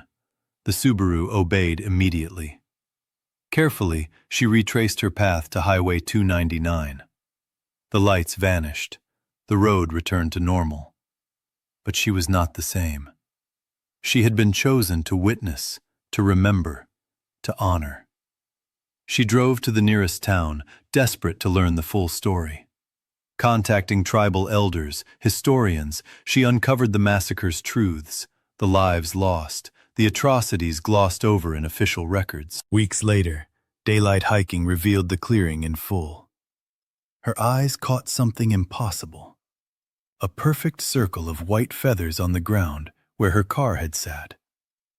Eagle feathers. Sacred. Too deliberate, too fresh. Local elders confirmed. Gifts of spirits, approval, gratitude. Feathers from an eagle extinct in these parts for over a century. No natural explanation, only truth. Sedona knew. She had been entrusted. She would carry their story forward. She would remember what history tried to bury.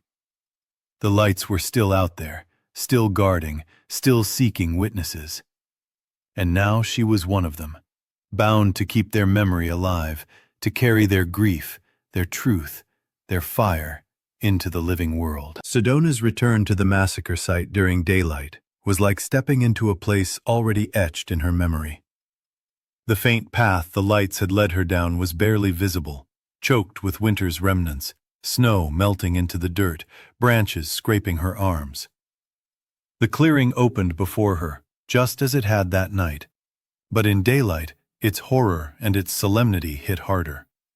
She could see every detail, the slope of the land, the trees that had loomed like silent witnesses, the circle where her car had rested. Her breath caught when she knelt beside the feathers. White, pristine, arranged with care. Eagle feathers, sacred in countless traditions, forming a perfect ring. Too deliberate to be random, too fresh to have lingered unnoticed. Sedona traced a finger over one, shivering at the weight of its message. Approval, guidance, trust. The spirits had chosen her, acknowledged her presence, and left their sign. She felt their eyes, the intangible pull of the mountain, the grief that had carried across a century to meet her. She spent hours in the clearing, moving carefully, documenting everything she could, though no camera or notebook could capture the sense of dread and reverence the place carried. The massacre had been sanitized in official records, a few lines on a brass plaque, but the spirits knew the truth. 47 souls had been slaughtered, families, children, their deaths unacknowledged, unatoned for. And here they were, still guarding, still waiting for someone to remember. Sedona felt their grief pressing down on her chest, a cold weight that forced tears to her eyes. By the time she returned to her Subaru, the light of late afternoon was fading, shadows stretching like dark fingers over the ground. She didn't feel alone. She knew the lights were still out there, somewhere in the trees, invisible but watching.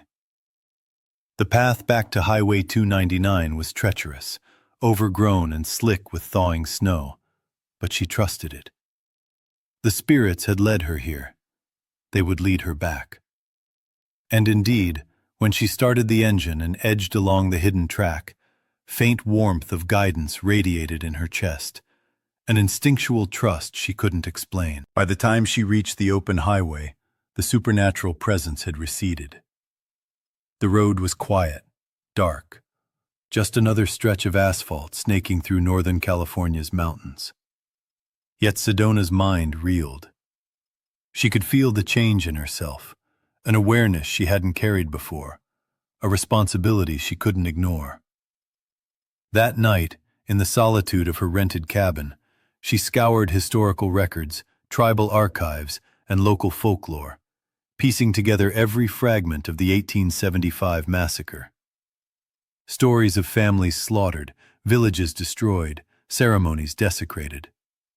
She compiled witness accounts, tribal oral histories, and journal entries. Each piece hit like a hammer. The horrors had been real, the suffering unacknowledged. Sedona understood the weight of what she had witnessed. She was now part of it. A messenger, a keeper of memory, a witness to injustice. The lights on Highway 299 were not a threat. They were guardians. Witnesses themselves, bound by centuries of pain, ensuring that no one could erase what had happened.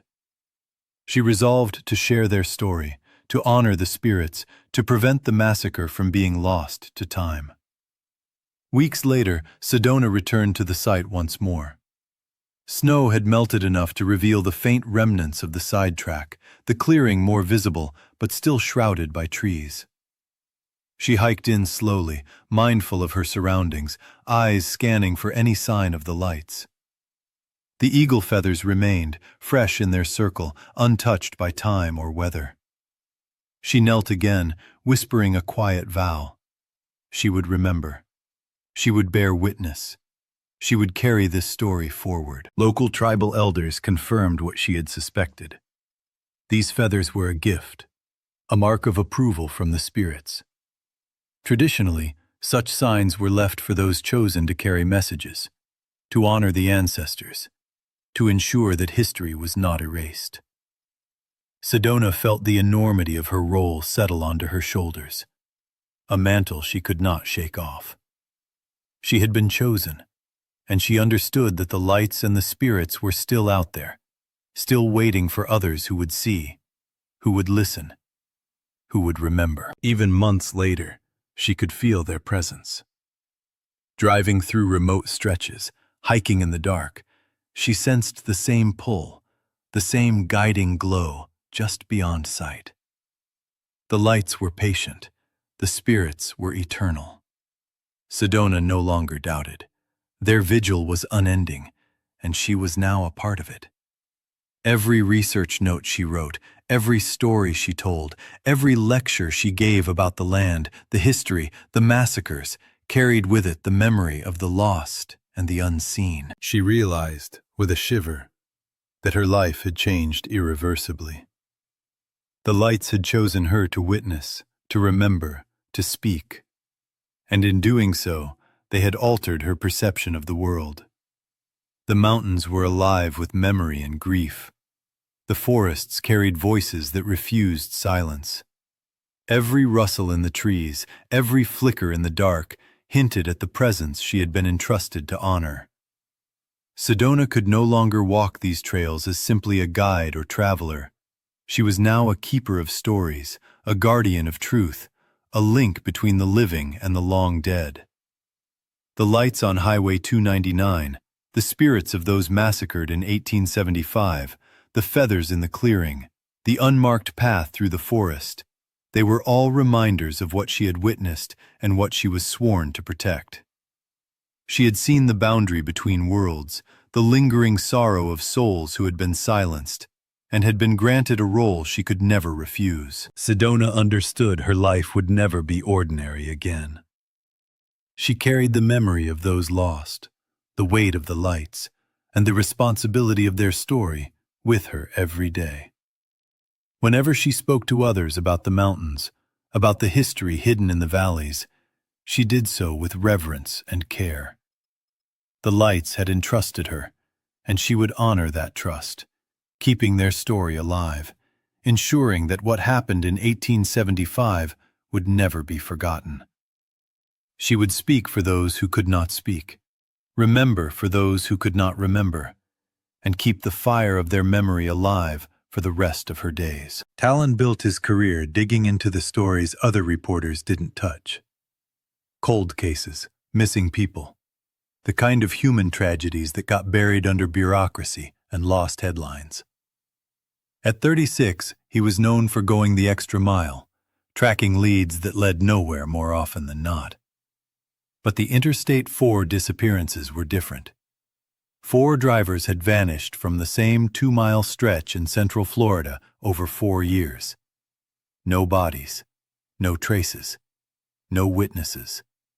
Just abandoned vehicles left idling on the shoulder between mile markers 46 and 48. Personal effects untouched. Doors open. Drivers gone. The media barely noticed. Each case treated like a one-off, until Talon spotted the pattern. Midnight to 4 a.m., same patch of asphalt. He'd pitched it to 3 editors before one finally greenlit the story. The prep ate 3 months, combing police reports, interviewing relatives, mapping exact disappearance points. The deeper he dug, the stranger it got. Interstate 4 cut directly over an old, unmarked cemetery. Records showed a German settler community there in the 1880s. Yellow fever hit in 1887, wiping out most of them. Survivors buried the dead and fled. When the highway was built in the 60s, the dead got paved over. Tens of thousands of tons of asphalt pressed atop forgotten graves. Locals called it the dead zone. Accidents, mechanical failures, weird sightings. They'd been reported long before the disappearances started. Talon decided he had to see it for himself. He picked March 15th, exactly 1 year after the last victim. Jennifer, 28, working a late shift at an Orlando hospital, vanished that night. Her Honda Civic was found at mile marker 47, hazard lights flashing, door wide open, purse and phone on the seat, shoes on the floor. No trace of her. He hit the road at 1:30 a.m., heading west into the dead zone. Semi-trucks rumbled past, a few cars here and there. The scenery looked normal. Scrubland, scattered developments, streetlights in regular intervals. Nothing about this stretch suggested danger. Almost immediately, his GPS started glitching. Screen flickered. Then it claimed he was hundreds of yards south of the highway, smack in what appeared to be open land. Talon checked his odometer. Mile marker 47 appeared in his headlights, the exact center of the dead zone. He slowed to 55 miles per hour, right lane, trying to stay calm. The GPS voice snapped again. "You've left the mapped route. Make a U-turn." But he hadn't. Not even a foot off his lane. Pulling out his phone, he double-checked with another navigation app. Same reading. He was literally driving over a cemetery. Ahead, a roadside memorial caught his eye. Fresh flowers in a vase, a white cross, laminated photo. He had photographed this marker in daylight while researching. The flowers had been dead. Now, in the dead of night, bright yellow roses sat like they'd been placed just hours ago. His dashboard clock blinked 2:17 a.m. Who leaves fresh flowers here at this hour? His phone buzzed. Unknown number. 3 words. Turn around. A chill crawled down his spine despite the warm Florida night.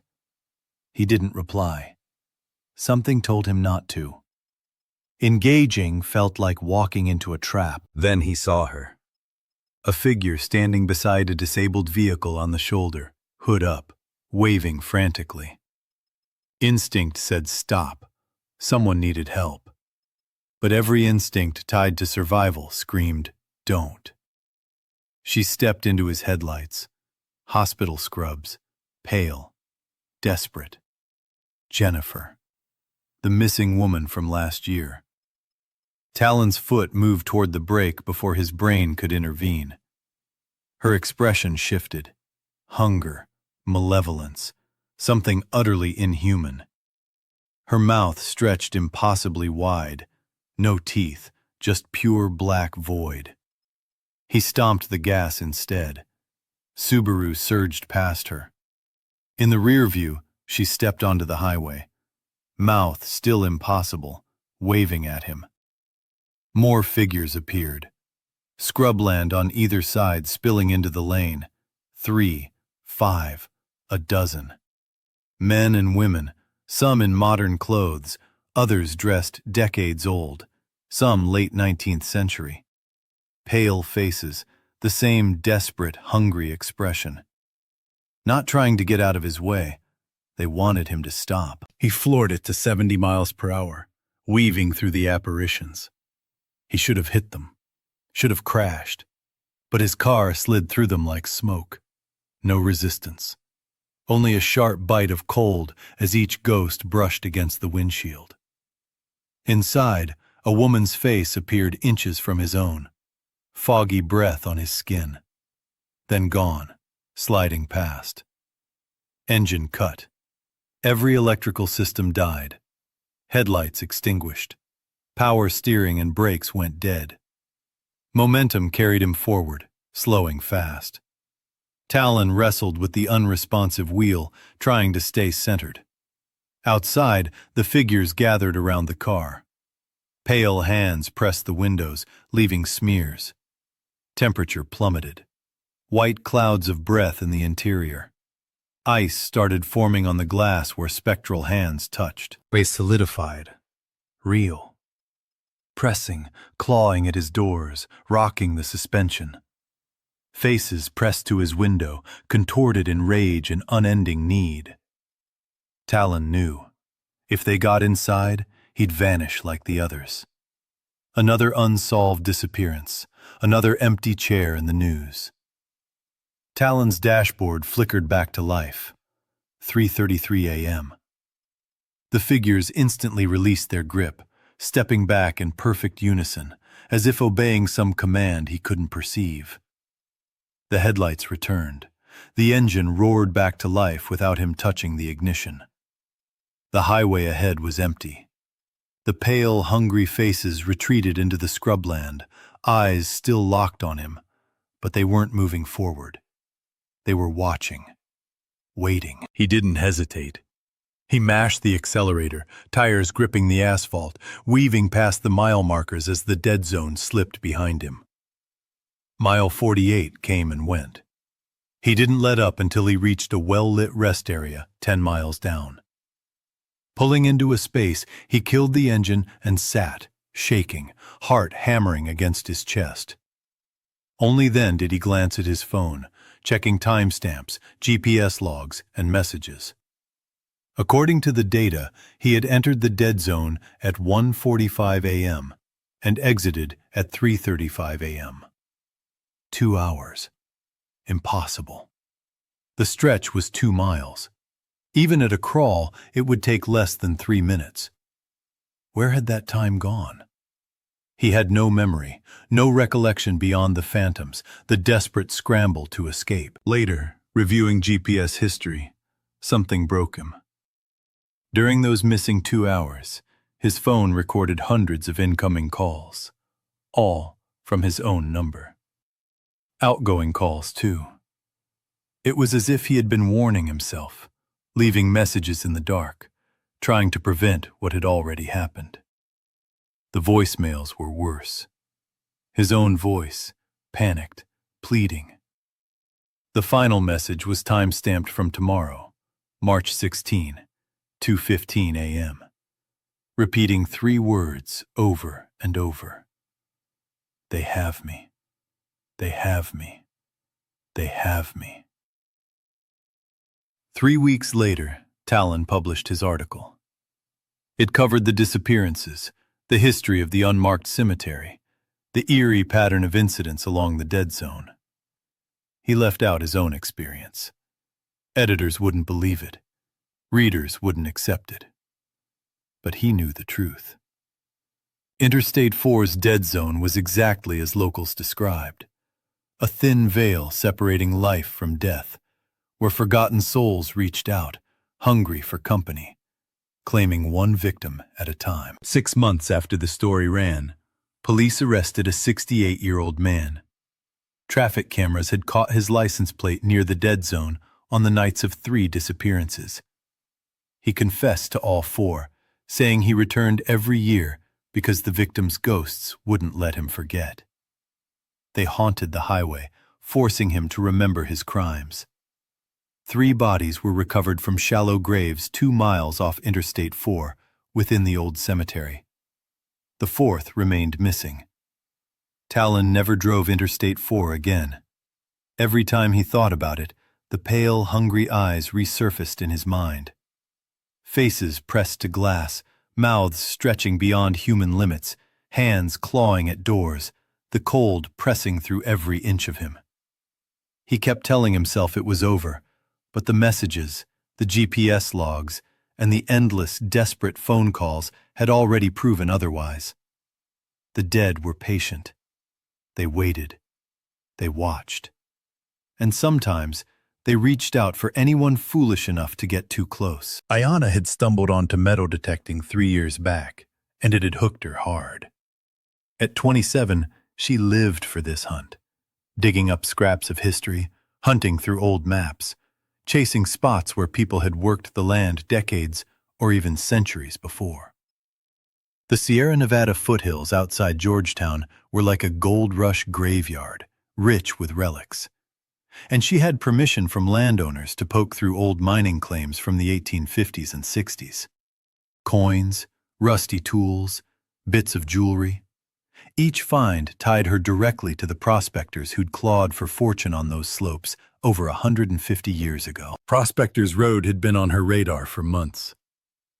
The narrow dirt track twisted through hills that had once been ripped apart by pickaxes and pan scrapes, lined with claims marked long ago. Records showed dozens of miners had worked that stretch from 1851 to 1860. The road's name came from a prospector murdered there in 1852, killed by claim jumpers hungry for gold. Local stories whispered that the dead miners still haunted the area, restless spirits defending what they'd died for.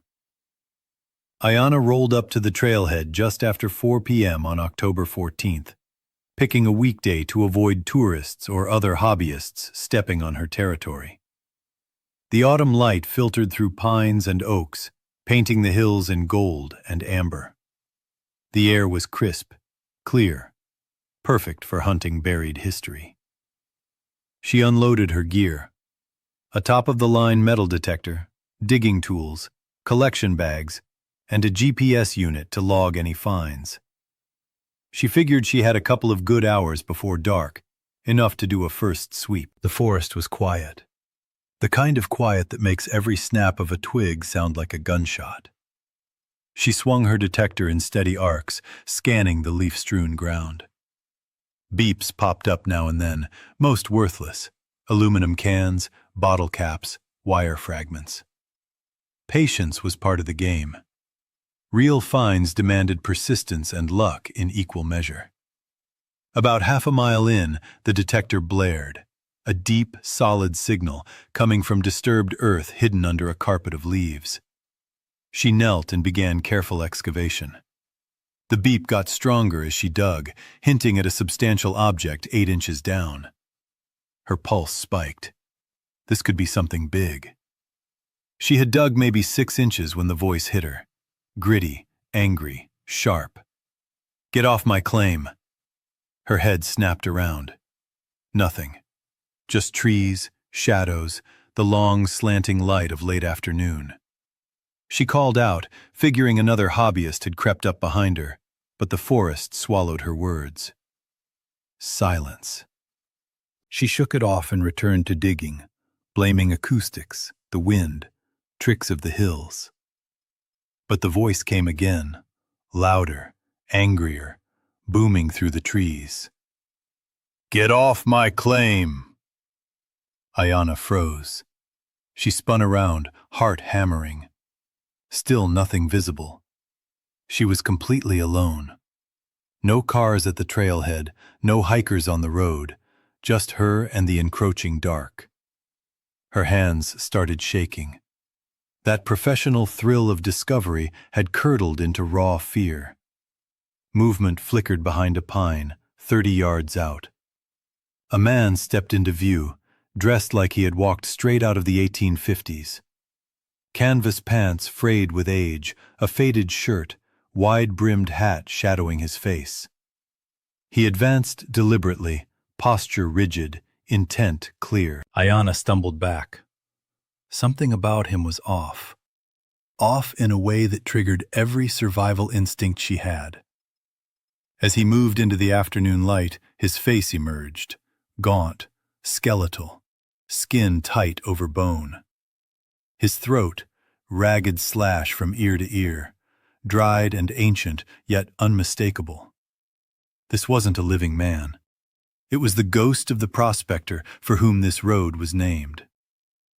"Get off my claim," he repeated, voice carrying unnatural weight, fury pouring from every syllable. Other figures began to materialize, stepping from the forest shadows. Each wore period clothing and bore violent death. One with a pickaxe dent in his skull, another riddled with bullets, a third missing fingers, bloody stumps at the ends of hands. These were the victims of greed and murder, men who had fallen fighting over gold, now returned to guard it. Ayana's instinct overrode reason. She dropped the detector and bolted, crashing through underbrush, throwing herself into the forest. The branches clawed at her, roots snagged her feet. Behind her, the chorus of voices swelled, hundreds of angry men, warning, cursing, claiming territory they had defended with life and death. Tripping over roots, scraping arms on brambles, she scrambled upright, lunging forward with raw terror propelling her. She had no plan, no direction, only escape. The cries behind her multiplied, a maddening, screaming tide of rage from long-dead prospectors. Their warnings were relentless. Then the forest gave way. She burst onto a paved highway, not the dirt of Prospector's Road, but the modern route back toward Georgetown. Her jeep gleamed 50 yards ahead. She sprinted, keys shaking in her grasp, fumbling to unlock the door. The spirits had followed, lingering at the edge of the pavement, 24 translucent forms, each carrying the wounds that had ended their lives. But they stopped there. An invisible line. They did not cross the asphalt. Ayana slammed the door, locked it, started the engine, and shot onto the highway. Tires screamed, heart thundering. She didn't look back until she had 20 miles between herself and Prospector's Road. She pulled over at a gas station, body trembling, mind racing. 30 minutes passed before she could move again. She never returned to the trailhead, abandoning the detector and digging tools where they'd fallen. Rational plans to recover them later never took shape. The thought alone filled her with dread. A week later, a package appeared on Ayana's doorstep. No return address, nothing to hint at who had sent it. Inside, her metal detector lay nestled in packing material, untouched, pristine. Except for one impossible thing. Rust. Not the thin surface kind that forms from a week outdoors. Deep, pitted corrosion, decades-old decay baked into the metal like it had aged 100 years overnight. The detector had been new when she'd abandoned it. Now it looked like an artifact, a relic dug straight from the past. There was also a note, yellowed, fraying at the edges, handwriting rough and uneven, spelling inconsistent, like someone who had barely learned to write had scrawled it.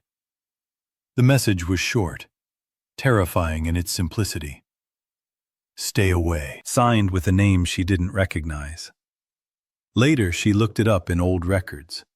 A prospector killed in 1854 on Prospector's Road. Cut down by claim jumpers, left bleeding alone in the forest while they stole the gold he'd pried from the earth. The message was clear. The dead still watched. They still warned. Ayana sold all her gear, every detector, every digging tool, every bit of equipment tied to that cursed hobby. She wanted no part in it anymore.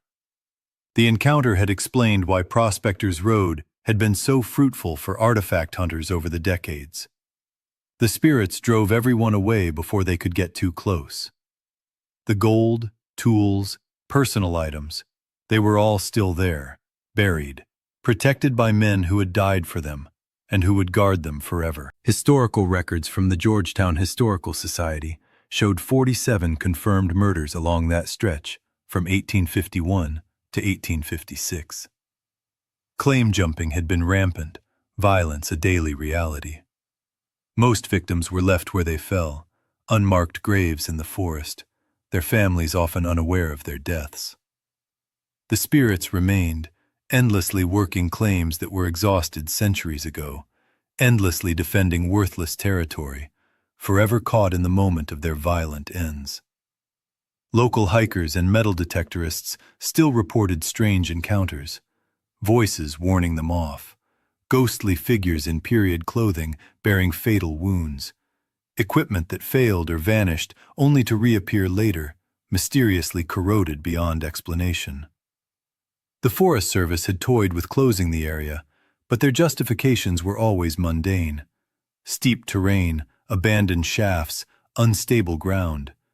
Never a word about the restless dead. Ayanna moved to Sacramento 3 months later, far from hills, forests, and the secrets of the gold rush.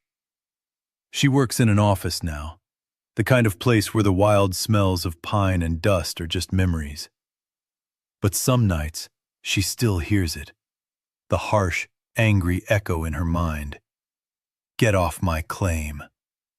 She wakes in cold sweats, heart pounding, certain he has followed her. The murdered prospector, the one who had stared at her from the forest, rage etched into every hollow line of his face, still hovering on the edge of the world. He transcends time, place, and even death. His fury, his ownership, never rests. Ayanna's dreams are haunted too. Sometimes she's back on Prospector's Road, metal detector in hand, and she can hear the chorus of men rising up around her. She can feel their gaze, their expectation, their unyielding warning. And though she wakes each morning, alive and breathing, the memory of the spectral claim jumpers clings to her. They've marked her.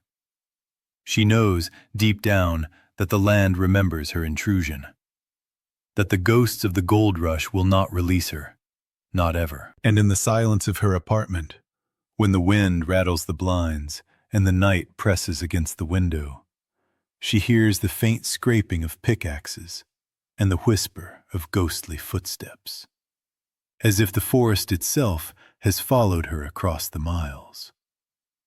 The world may be modern, paved, and safe, or at least it seems so. But the spirits of Prospector's Road demand respect. They protect their dead. They guard their ground. And Ayanna knows that one day, if she ever forgets, their voices will rise again, relentless and unforgiving. Get off my claim.